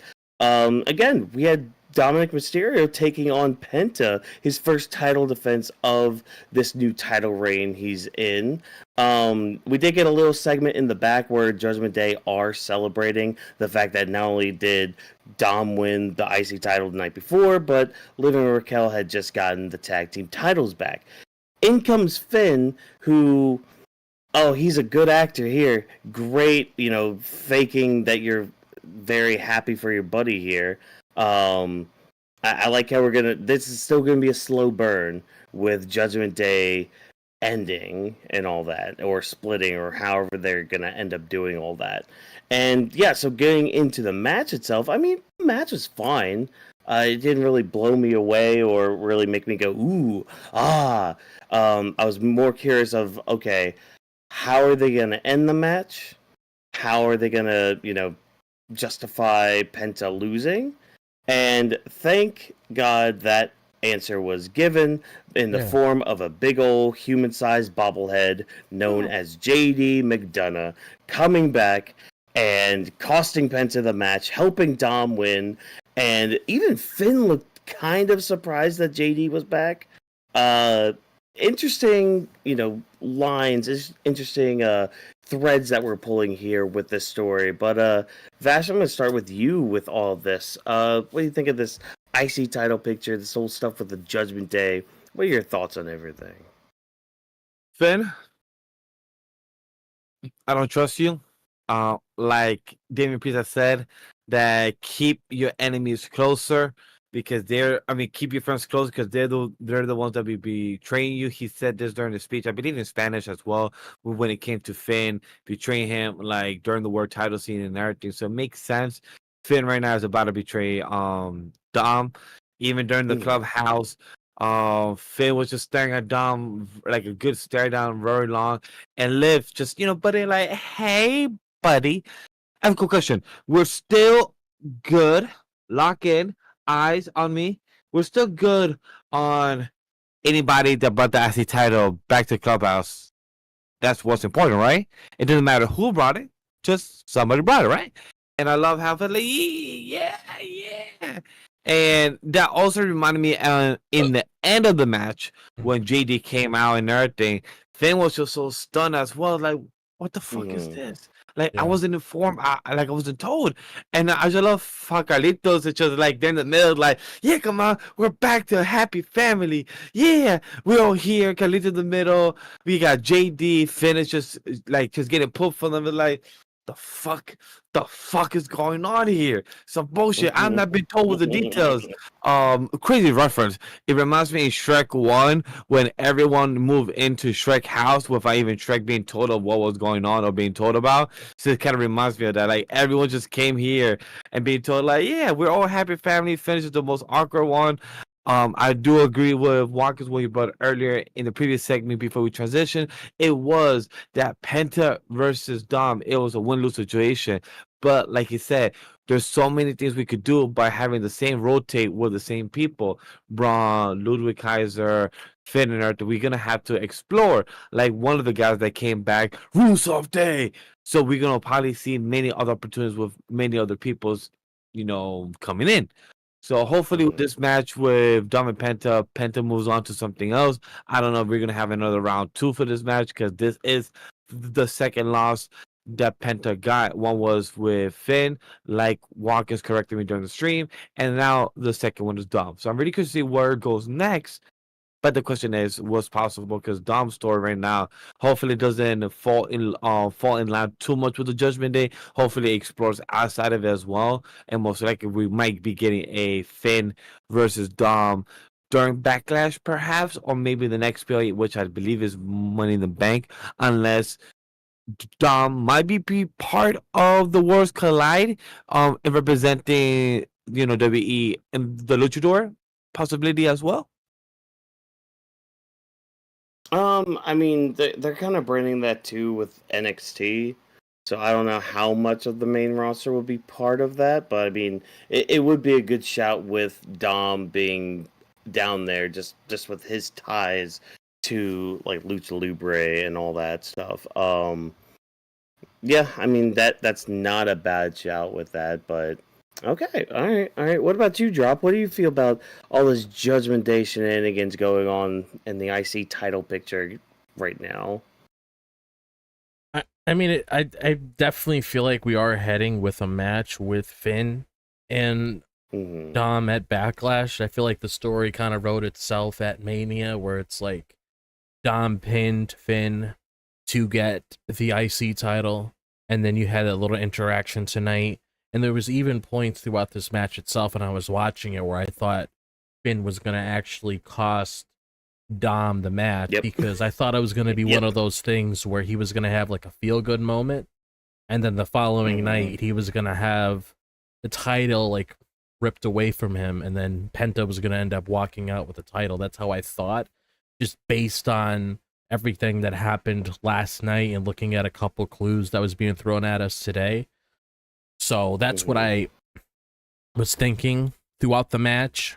But as far as like Dom and Finn go, I feel like that's like a pretty easy route to really think of, because they need to start adding a couple matches to that card. It's not announced yet, but all we know so far that's going to be on that card is John Cena and Randy Orton, probably Finn Balor and Dom, maybe another match that we'll talk about soon after once we get to the next segment. And when it comes to Penta, I'm very curious to see what he's going to be doing next, because, you know, he's butt heads with Kaiser. You have Tyler Bate and Pete Dunne with each other again, so it doesn't look like we're really revisiting that. So I'm curious to see exactly like what's going to be the next possible route for Penta, because I can't really think of anything on the top of my head outside of things that he's already did before that would really help benefit him now. Yeah, it's really hard to kind of pinpoint where Penta goes now, because he's kind of reached that point where it's like, okay, he's either gonna have to win a title soon, or move him to a different brand, so he could do something more. We're reaching that point where they're gonna have to pull some sort of trigger on Penta. And I mean, if we do end up getting this draft that sometimes we get around this time, there's a good opportunity for you. All right. What we got? Yeah, Cena's got 27 appearances left. David. Yeah, David. Sorry, got my sunglasses on instead of my normal glasses. Interesting to see where we go with the IC title picture. I'm looking forward to seeing where we go, because I think Dom's going to have a good reign with it.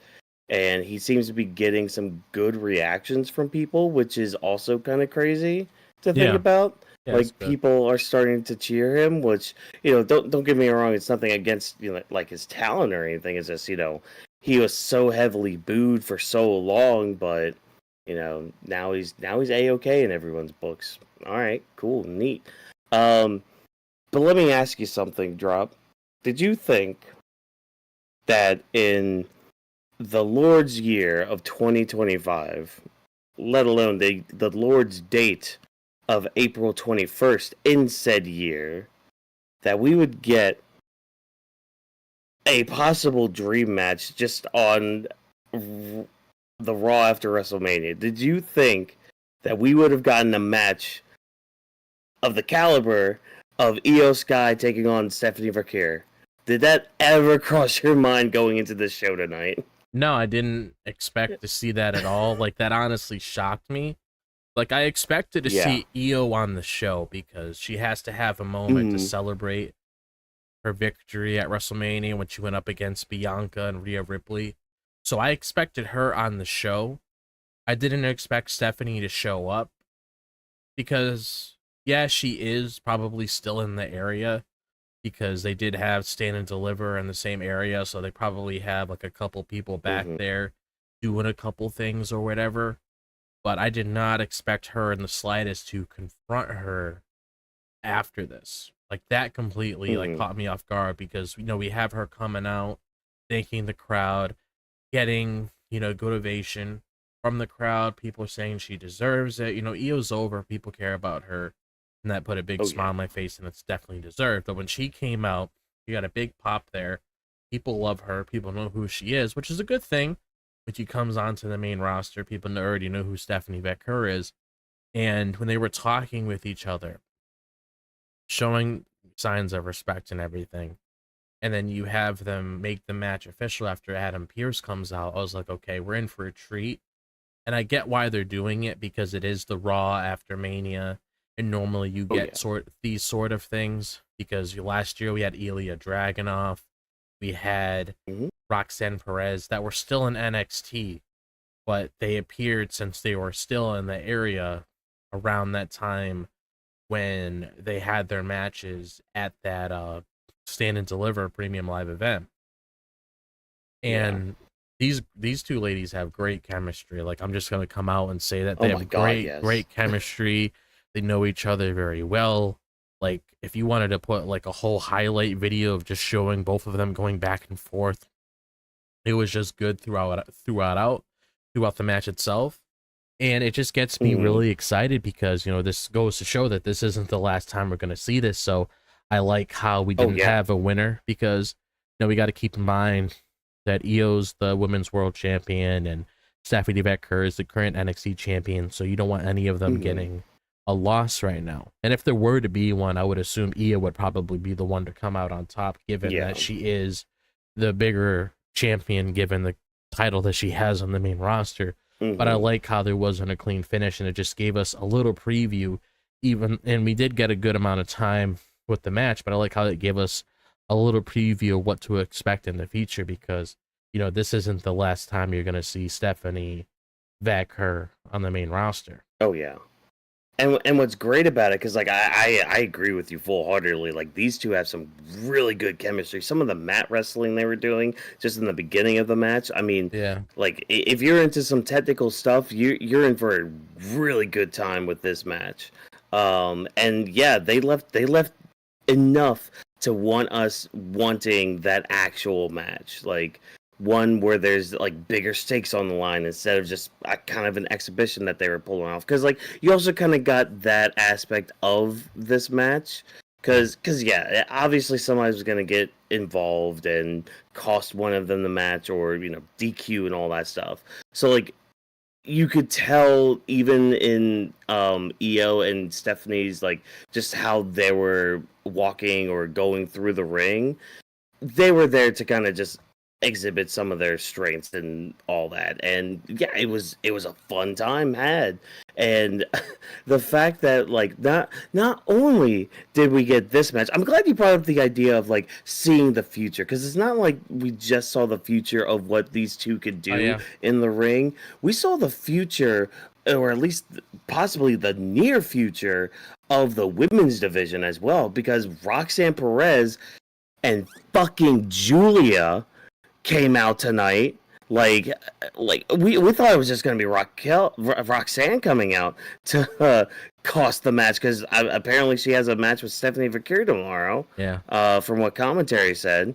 So it's like, okay, yeah, great. Roxanne coming out cost her the match. Fucking Julia's out there. Okay, all right, showing me Julia on the main roster. Great, cool, but lo and behold, but wait, there's more. Because freaking This Is My Brutality starts playing. Out comes Rhea Ripley with a nice old shiner from last night. The stare down with her and Julia. Inject that into my vein right here. Like, just their stare down alone had me hyped. Had me ready to see that stuff. And, of course, Rhea being like, Io, I'm coming for you. I'm coming for that title. Like, Rhea's definitely not done with Io. I don't know if she's going to get the title back or not from her, but we'll have to see with that and how they decide to play that game. Yeah, man, just I really like this segment, because again, like you're seeing the future of that women's division. Not only just with like Roxanne showing up again on the main roster, we got to see a good showcase from Stephanie Vaquer in a match, and then fucking Julia coming out. Aura farming with Rhea Ripley out there. It was great. I thought it was great. It was the best part too is it was a simple segment that did so much for each woman involved. Vash, what did you think about this? Yeah, I know we were on. It's kind of funny when the match started. Me and Vash were kind of both locked into the match, just kind of watching it for a bit, and we're just like, oh wait, we should probably like talk a little bit more. We were locked in. I believe in the first 5 minutes we were not saying a word during the stream. Like once the match started, one goes like just came in front of the camera, like eyes in, we in, guys, we in. I'll lock in as well. The match was great. I didn't expect this. We saw the Io. Look. If you ask me who's going to interrupt the match, who's going to interrupt Io's celebration? I said Rhea, maybe Bianca, maybe little last words, maybe like, hey, respect, which Rhea did that at the end. But I never expected Stephanie Vaquer to literally do a random entrance, say, hey, I came in to respect you. One thing I appreciate, both ladies, one's from Japan, Tokyo. One, I forgot her background, but I believe, if I remember correctly, she was born in Chile. I think that's what I remember commentator or the announcer saying before. But both of them speaking in their native tongue and still speaking English for the crowd, little mix, and it was just well done for me as somebody who is bilingual, and just to see them being done very well. So congrats to both ladies, and the crowd still love it. It didn't get tuned out. So one thing I appreciate is props to Stephanie Vaquer, still getting a good pop on the main roster and at the NXT Women's Champion, which also had a great match of her own this past week against Julia. It was a Fatal 4 of Jordan Grace and with Jada Parker. So just to see all these ladies involved, Roxanne was my prediction of this match. I did tell Wonkas during the stream, like, yo, the only person that I see interrupted is Roxanne because of me and Drop doing our NXT coverage of this previous past Saturday for Send Deliver. We knew that Roxanne came interrupt Stephanie Vaquer, a little nice photo shoot, and Stephanie Vaquer like, I want her on Tuesday, and it happened. The match is potential, but I knew Roxanne was the only one because we shouldn't get a winner yet between an NXT Women's Champion Stephanie Vaquer and Io Sky right now. We shouldn't get a win. It would have been fucking great. I was here for it. I love how Adam Pearce, me, and Walkers was scared. We were like, this man better not stop the fucking match. Don't be like Nick Aldis, like, hey, y'all, we know y'all want this match. It's not going to be tonight. It's going to be next week. I'm like, bro, Adam Pearce, don't be like this. Don't be like this guy, please. Please don't do that. So I appreciate you, Adam Pearce. You had the cojones to do the match and place it for tonight. He even said, I want this match even right now. So let's do it right now. Ref, come out here. So I appreciate that. But the turn of events, I'm going to save my thoughts for that once Drop also chimes in and give his overall. Because the turn of events will happen after Roxanne and Julian. Like, that's a lot more of speculation. And a lot more, like, it was interesting to even just bring them up. But I'm going to just save my thoughts, and I want Drop to chime in as well. I mean, I did give my thoughts on there, unless you want me to talk about... Oh, you did. My apologies, because I know I did. I did came back in, so I probably did mess up. My apologies. So I will continue on that. Fine. About seeing the Julia and Roxanne coming in. I was expecting. Also, I don't know about you guys about that. I was expecting the match to turn on a 2-on-2, like probably a tag team like Roxanne and Julia versus Io Sky and Stephanie Vaquer, possibly. Like, hey, it seems like you guys want to interrupt the match. You know what? Instead of turning the match from a 1-on-1, let's go 2-on-2 now. But it didn't turn the events. They were not in gear. I love the ore farming that Rhea did as well. It was pretty, like, it was just funny just to see them both, like, do. I felt like they did a lap around the ring, just both like trying to ore farm and see and lock eyes, like who's gonna do the move. And I just love how Julia, like, you know what? I don't want the drama. I don't want the smoke today. I'm gonna just get out the ring. I'm good. I see you later. Yo, Roxanne, I see that we're both leaving at the same time. Let's walk out. So it was a really cool moment, and how Rhea literally gave back the bell and literally say, yo, I'm gonna still gun for you, girl. I'm gonna still come for your neck. Have eyes be on your back. I'm watching you. So yeah. Great match, great segment. All good things. And all good things come to an end, especially when those good things happen on a very good day, a very special day, a very day for one named Rusev Day. Yes, everybody, Rusev is back in the WWE. The segment he came back in, though, is a little interesting, I guess. More curious than interesting, maybe. Like, I just want to give props. I'm very proud. I'm very fucking proud. I don't know how you guys felt, but out of all this, I know you guys are excited for Rusev Day. I will give you credit for all that. I was not here fully watching as a fan, but for Maxine Dupree to do a good-ass promo, I saw it as a good one. It was not perfect, not great. It's not like stellar 5-star, no, but it was good that this, I don't know if this was like the first promo she ever gave, like full length, but I was very proud. That's like really proud. Yeah, no, she did really good in her part of the segment, but like, so Rusev came back during a tag team segment because the New Day's out there. They're out there to celebrate their wins and telling everybody to thank God for the New Day, which I love how Xavier is just leaning more into just like thank God. Like it's kind of funny to me how he's just leaning into that more, just being more ridiculous with it.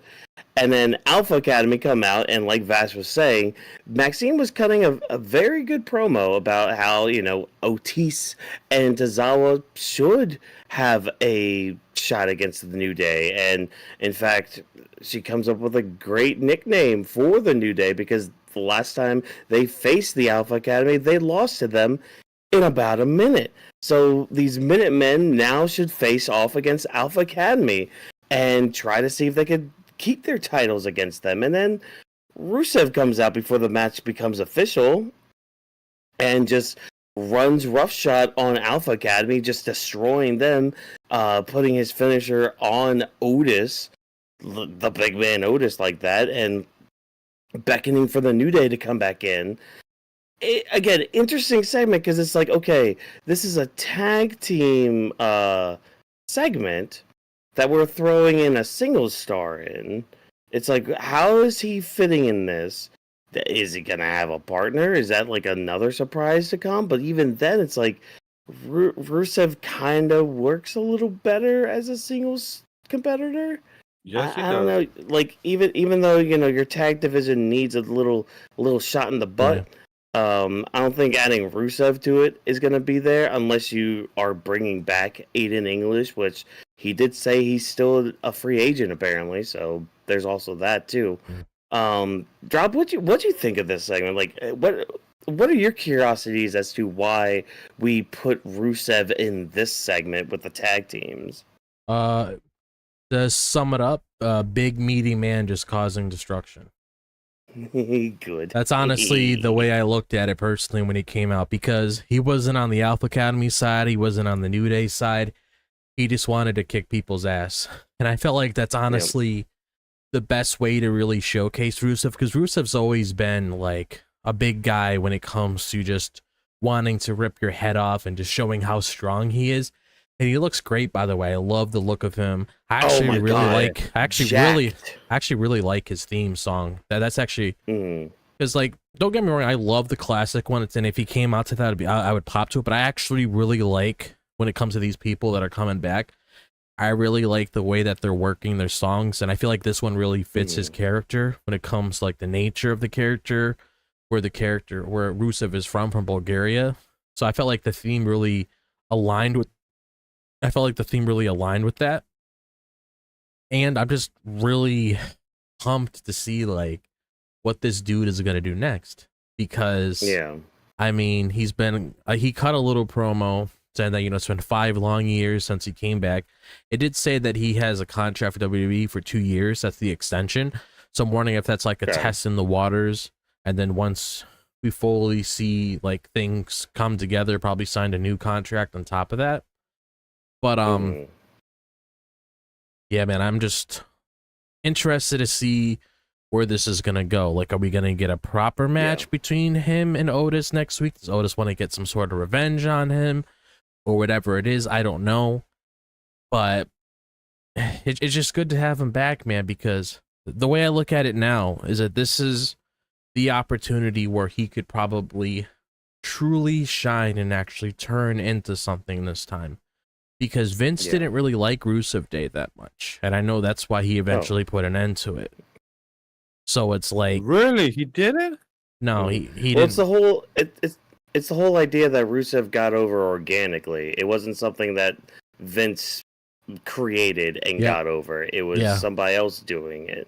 And because it's somebody else doing it, oh, it's shit. It's the same thing that happened with Zack Ryder when he got over with the crowd, and Vince was just like, oh, we can't be having that. Cena, go ahead and bury him. Like, shit like that. It's like, oh, come on, man. So what? Somebody didn't need the Vince McMahon touch. Oh, God forbid, but different regime, different time. Like, Ah, man. Because that's the thing. Rusev Day was so over. They were chanting it. So over, man. Yeah, they were chanting. I heard some of them tonight. Yeah. Chanting Rusev Day. I was happy about that. Mm. And to be honest, his new music kind of makes me feel like he's going to lean towards that Redeemer gimmick. Yes. Like, my gosh. I'm like, okay, good. We're getting a version of the Redeemer here. Like, as much as I love Rusev Day, that the Redeemer stuff has some really good merits to it. Also, it was said that CJ signed a Legends deal. She's there. Okay, that is official. Yep. All right, cool. Good. She can be in the video games officially again. Yep. And other merchandise, probably, Look, possibly. when it comes to me, chat, not saying that I'm not excited for it when it comes to Rusev. I didn't experience it. I know about Rusev Day. Like, for example, what Drop just mentioned, that he grew organically, not by Vince McMahon. I didn't know that. Not saying that either or is better or the other, but like I said, when you grow organically, you have that connection to the fan, like Jey Uso has. Like when it came to Daniel Bryan, the Yes movement, when it came to Coffee Mania, all those things, when they grow organically, it just hits better. You get attached emotional to the soap opera, the drama on screen. And I agree with what Drop said as well, that it threw me off that Rusev came out during this segment. But I like what he said, that he's just a big meaty man, just taking down whoever was in his way. And I said it during the stream, and I agree with Drop that we're going to get a match of Otis versus Rusev Day next week. For sure. I definitely see that happening, since that's his way to revenge, and also just to give Otis some time / segment and give Rusev Day maybe a squash match or just an overall a good match to show his strength. And I do agree with Drop of Walkers that said it, that Rusev looking OD cut, buff, and really good to, like, really, like, I've noticed a lot of people that return back from the WWE always have a good regimen, like Randy Orton, AJ Styles, a few others. Like, they come back more jacked and more cut up. So whatever they're doing it right. Oh yeah. Mm-hmm.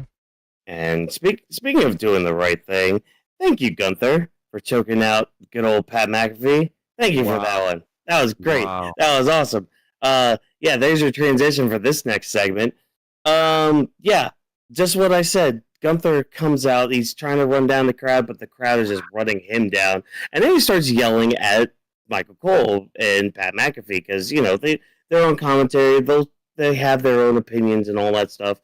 And at first, Gunther goes for Michael Cole, starts trying to choke him out, and then out comes Pat McAfee just laying in a good old forearm on him, and then gets choked the hell out by Gunther.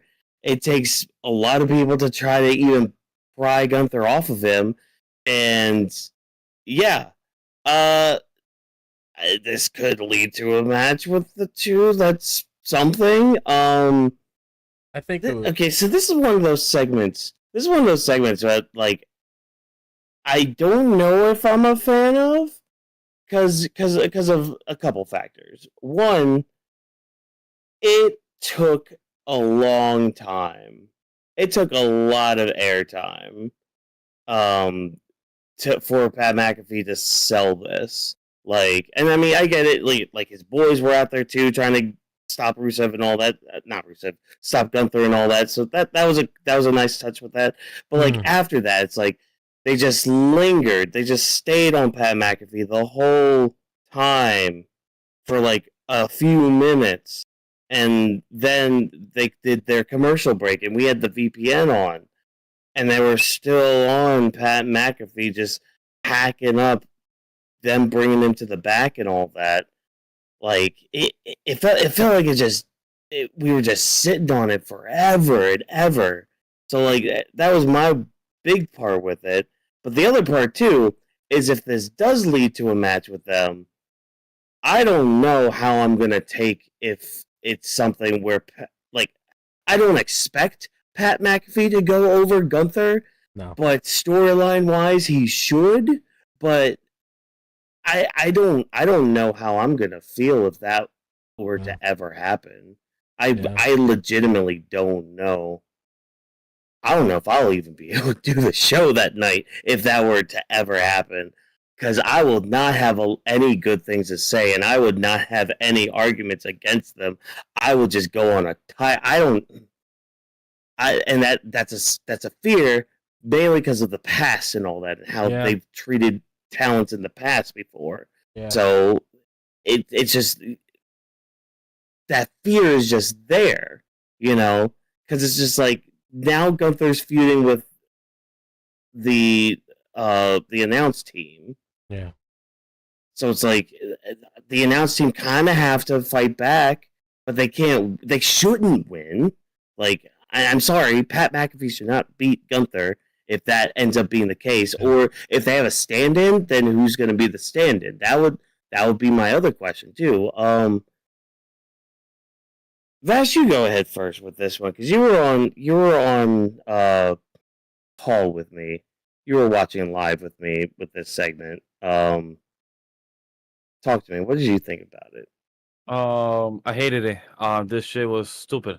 Gunther, look, Gunther. I get it. You gotta crash out. You gotta feel your frustration. You gotta be like, crash out. Not crash out himself, but just like crash out your frustration to somebody else, even if it's commentary. And like commentary was trying to sell it. Like Joe, when Joe, props to Joe, he was probably in catering, just enjoying his time off, not being on screen, and then being told like, yo, Joe, we need to cover somebody. Pat just got choked out from Gunther. You could tell Joe was not prepared because he looks like more casual dress. And I love how Joe throughout the next 20, 30 minutes was like, damn, Michael Cole, you sacrificed hell and high water just to be here. You had Pat McAfee be choked out. He's in the hospital. He's breathing with a whole ventilation. He's out cold. He's done. Like, that's the type of energy I was getting from Joe. And I'm like, yo, Pat, how much of a sell did you do for people to think that you like out cold done, and like Michael Cole had to sacrifice his way in just to still be on the announce table, just to call the matches and call the segment that, aka one main event that happened, and then one huge segment with KO and Paul. I mean, I said KO and Paul, Seth and Paul. I don't know why I said Kevin Owens there.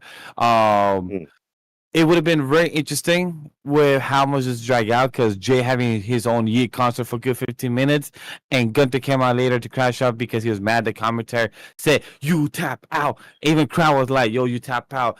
And I just love how Michael Cole had the cojones and balls to tell the guy that, hey, you tap out, knowing that Gunther literally took out Jimmy 2 weeks ago and literally put the blood on him, and he's willing to tell him, like, Michael, I hope you're smart to tell the guy that literally crashed out, saying that he was in control and took out a big Jim, and you're telling him, yeah, Gunther, you tap out.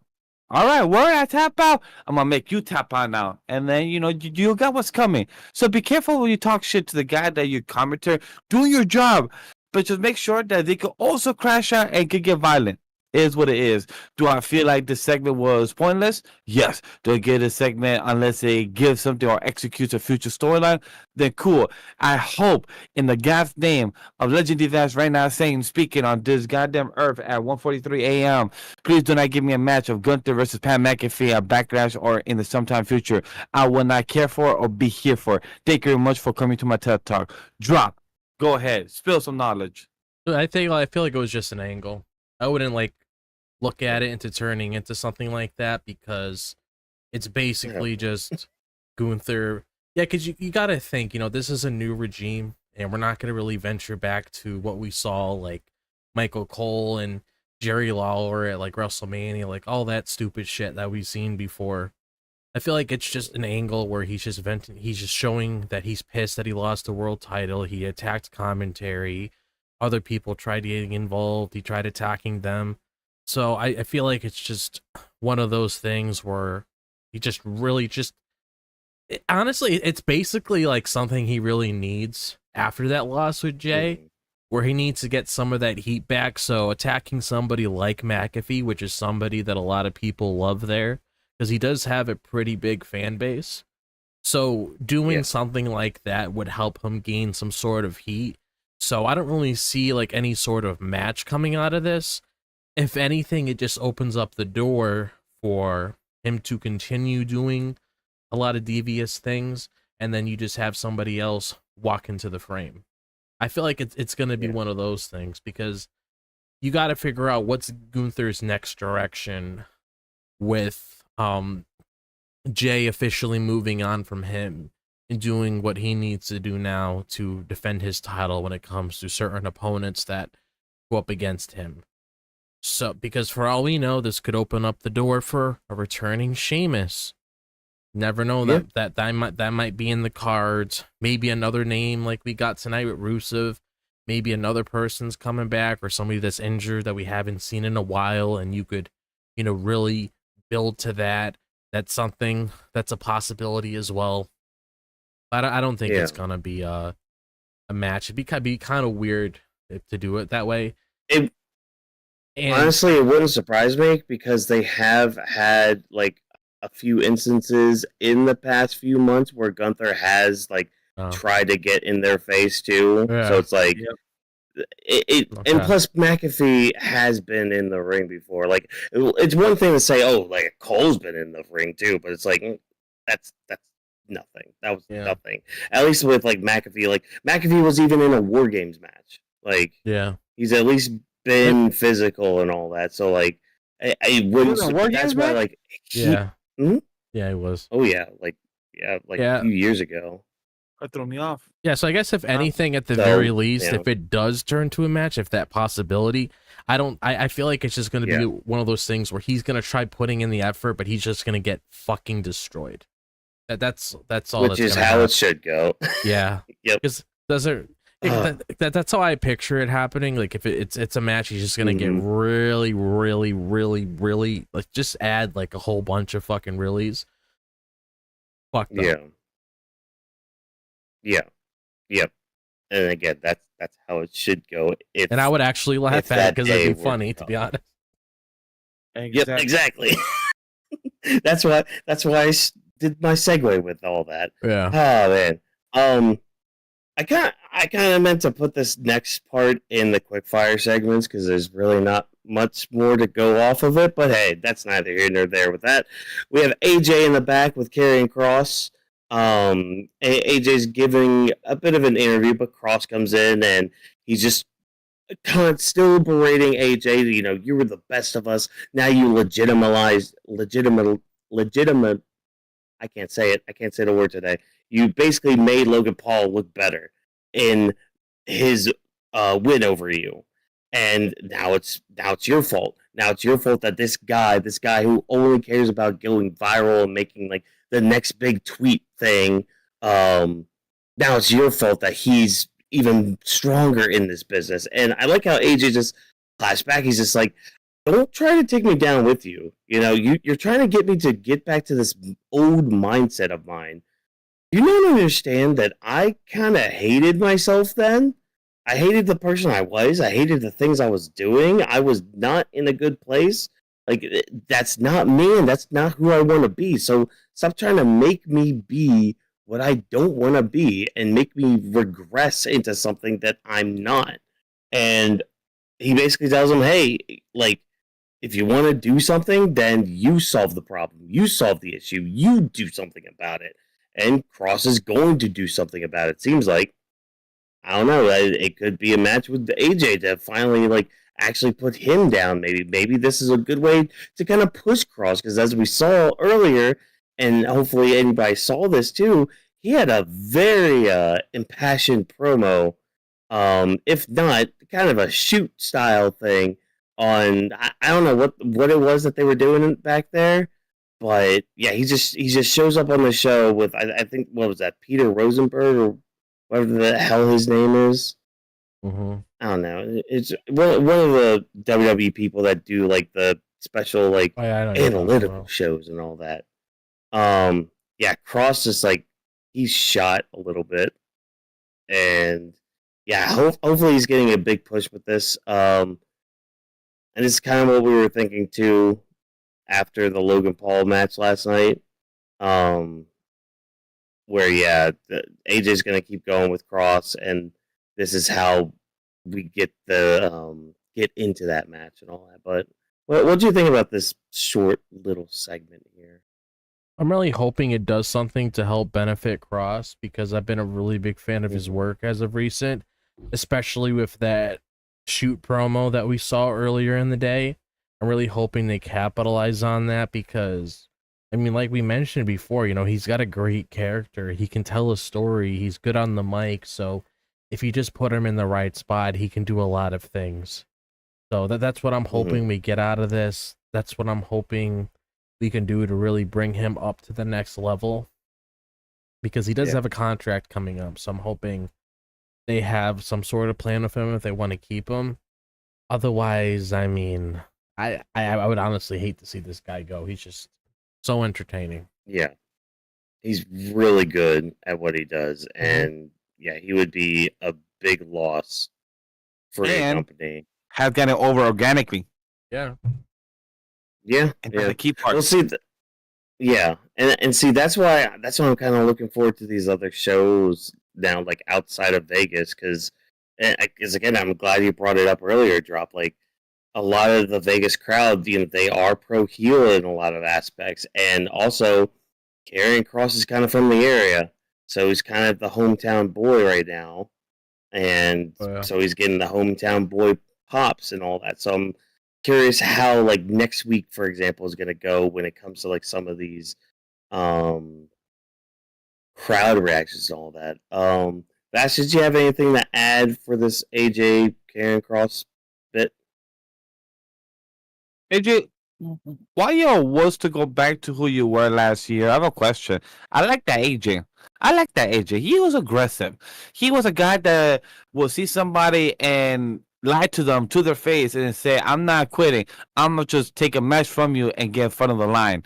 Where was that AJ? Right now, you two play by the book, and Karrion Kross has always been the type of person to do what he does right, and Karrion Kross finally getting that push does well deserved. I've been a Karrion Kross fan since last I remember, and since we started the Weebs Of the Ring podcast and before this.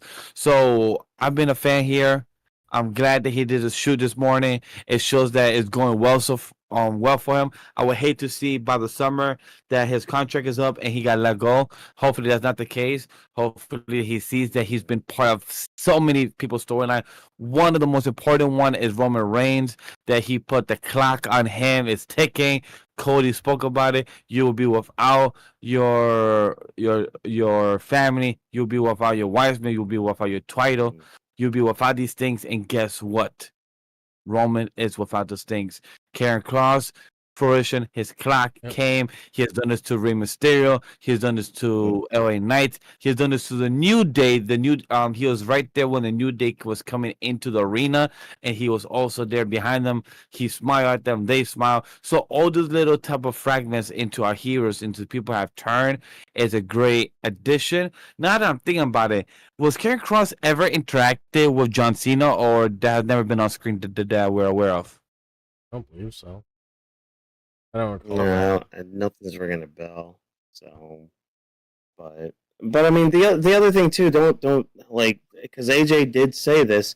He said, like, yeah, that's great and all that. Oh yeah, you could bring out that old mentality, but again, AJ said, I didn't like that version of myself. That was not the version of myself that I could actually be proud of. It's like I don't want to go back to the person I was a year ago. I would never want to do that. Hell, I don't even want to go back to the person I was 2 years ago or 3 years ago. Yep. Like, even though there were certain aspects that I liked about it at that point, it's like, no, I don't need that in my life. And that's the whole thing about, like, just to get a little, inspirational here. That's the thing about life. Like, you don't want to regress in life. You want to progress. You want to keep moving forward. You never want to get back, like, go backward.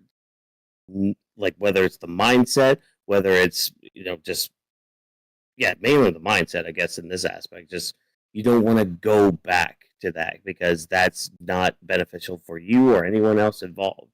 So, yeah, now keep moving forward, AJ. Don't listen to Karrion Kross. He's a big old butter fluffer. Anyways, our quickfire segments. So you might notice one of these is in the quickfire segments, but when you kind of look at it and you kind of look at what it really was, yeah, it's a quick fire segment.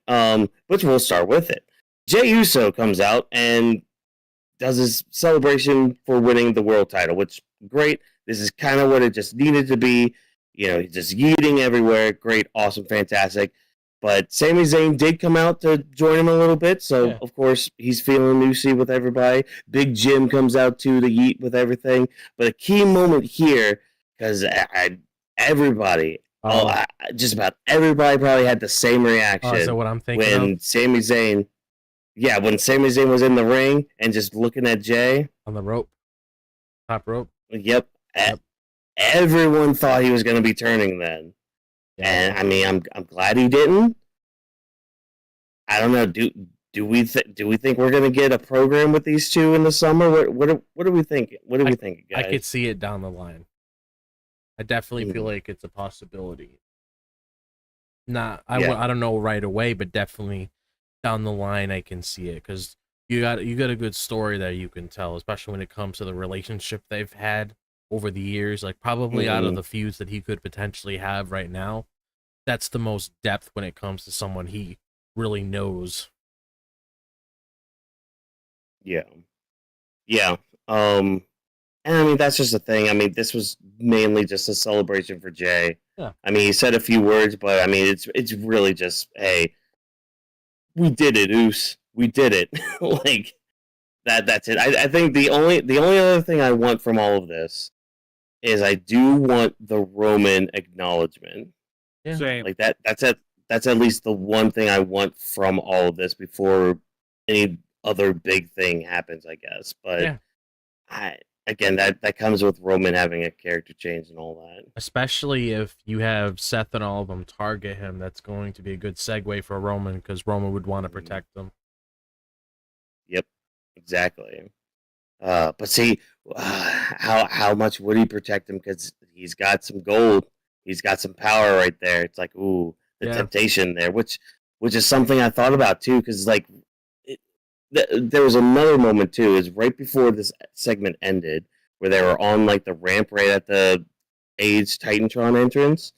There was a moment where like we zoomed in, and for some reason in the back of my head, I started thinking about what Jimmy was telling Jey about why he cost him the world title to begin with.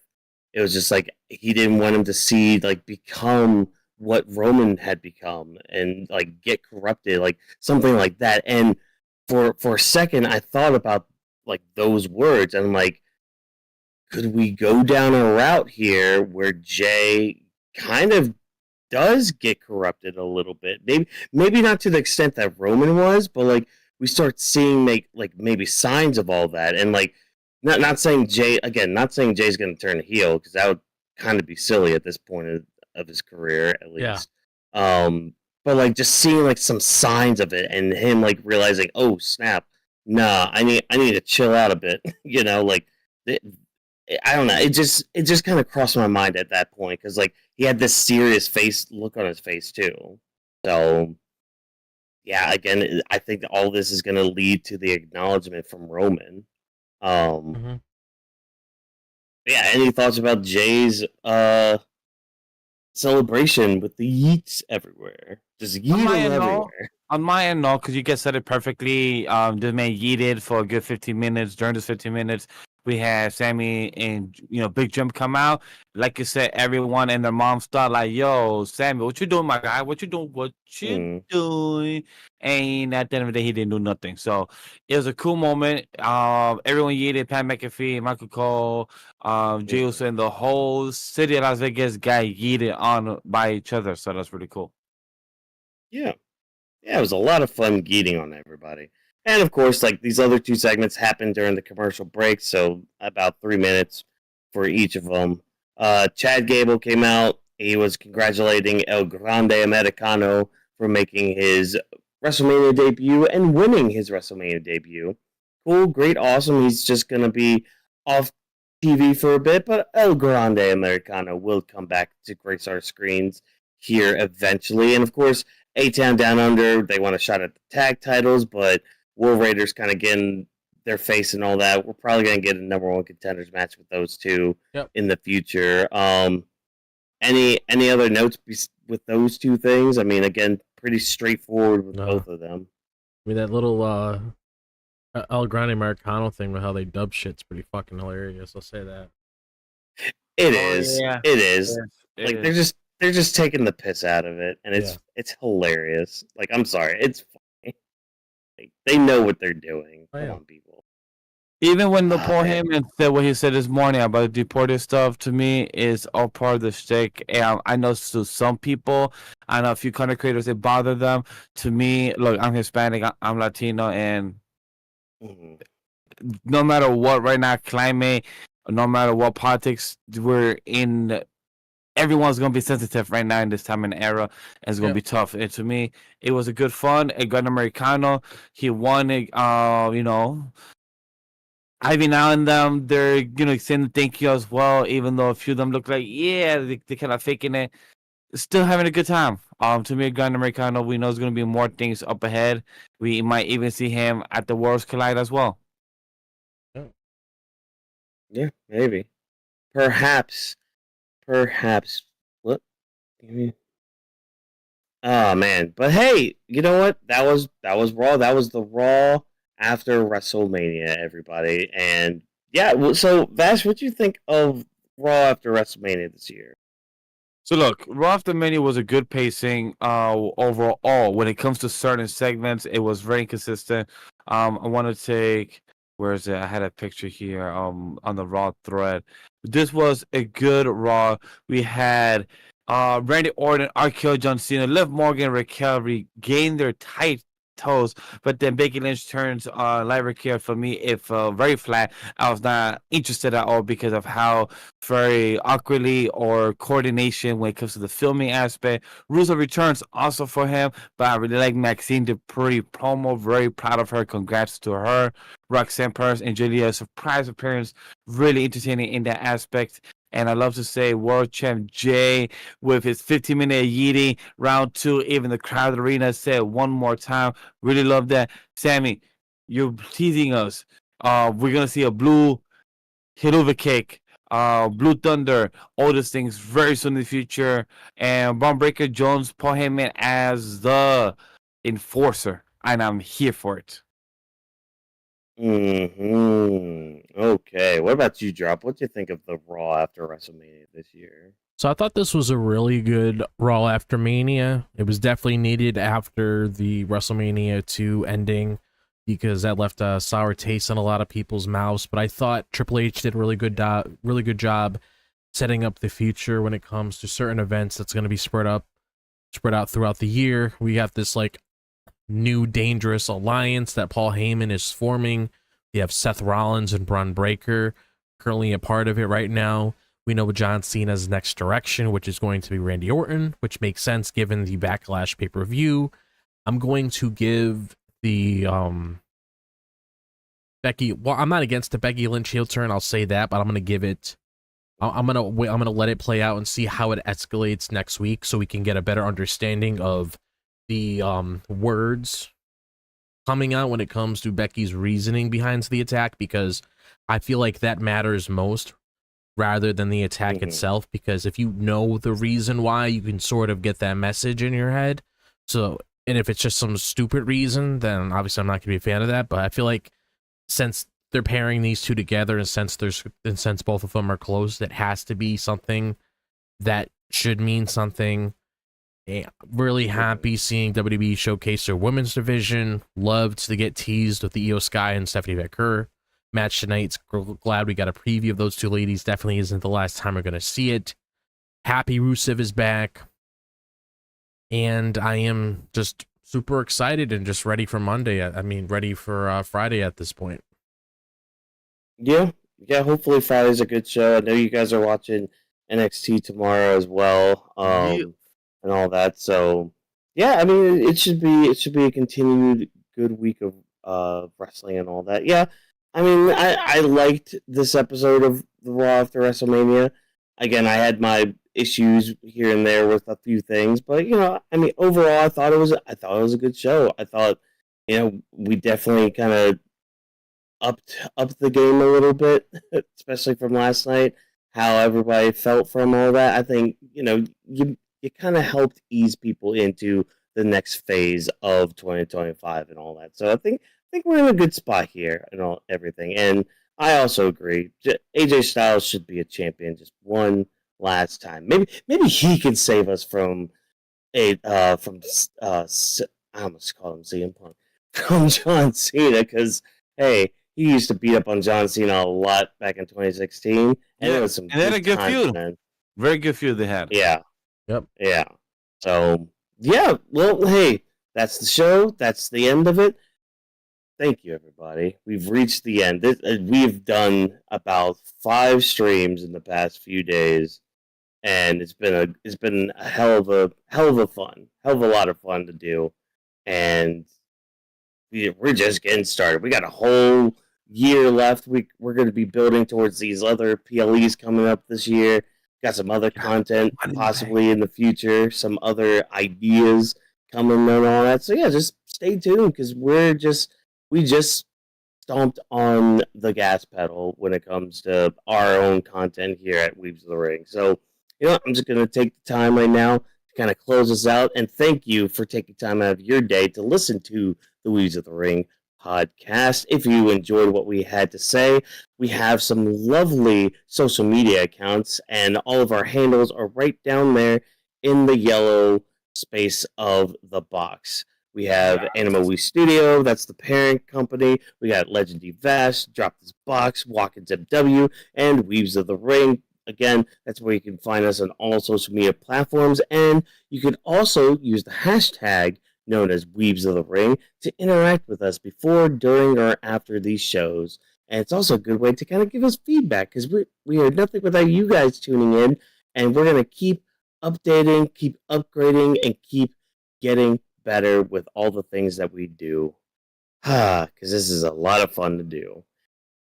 Weebs of the Ring is presented by NOE Studio. Thanks, of course, to our production team for all the hard work that they put in every single day of every single minute of every single millisecond of the year, of the day, and all that.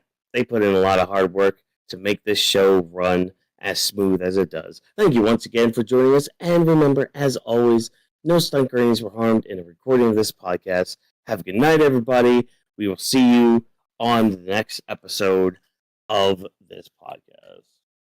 Have a good night, guys, and we'll see you for Grappling with the Week. Yeet.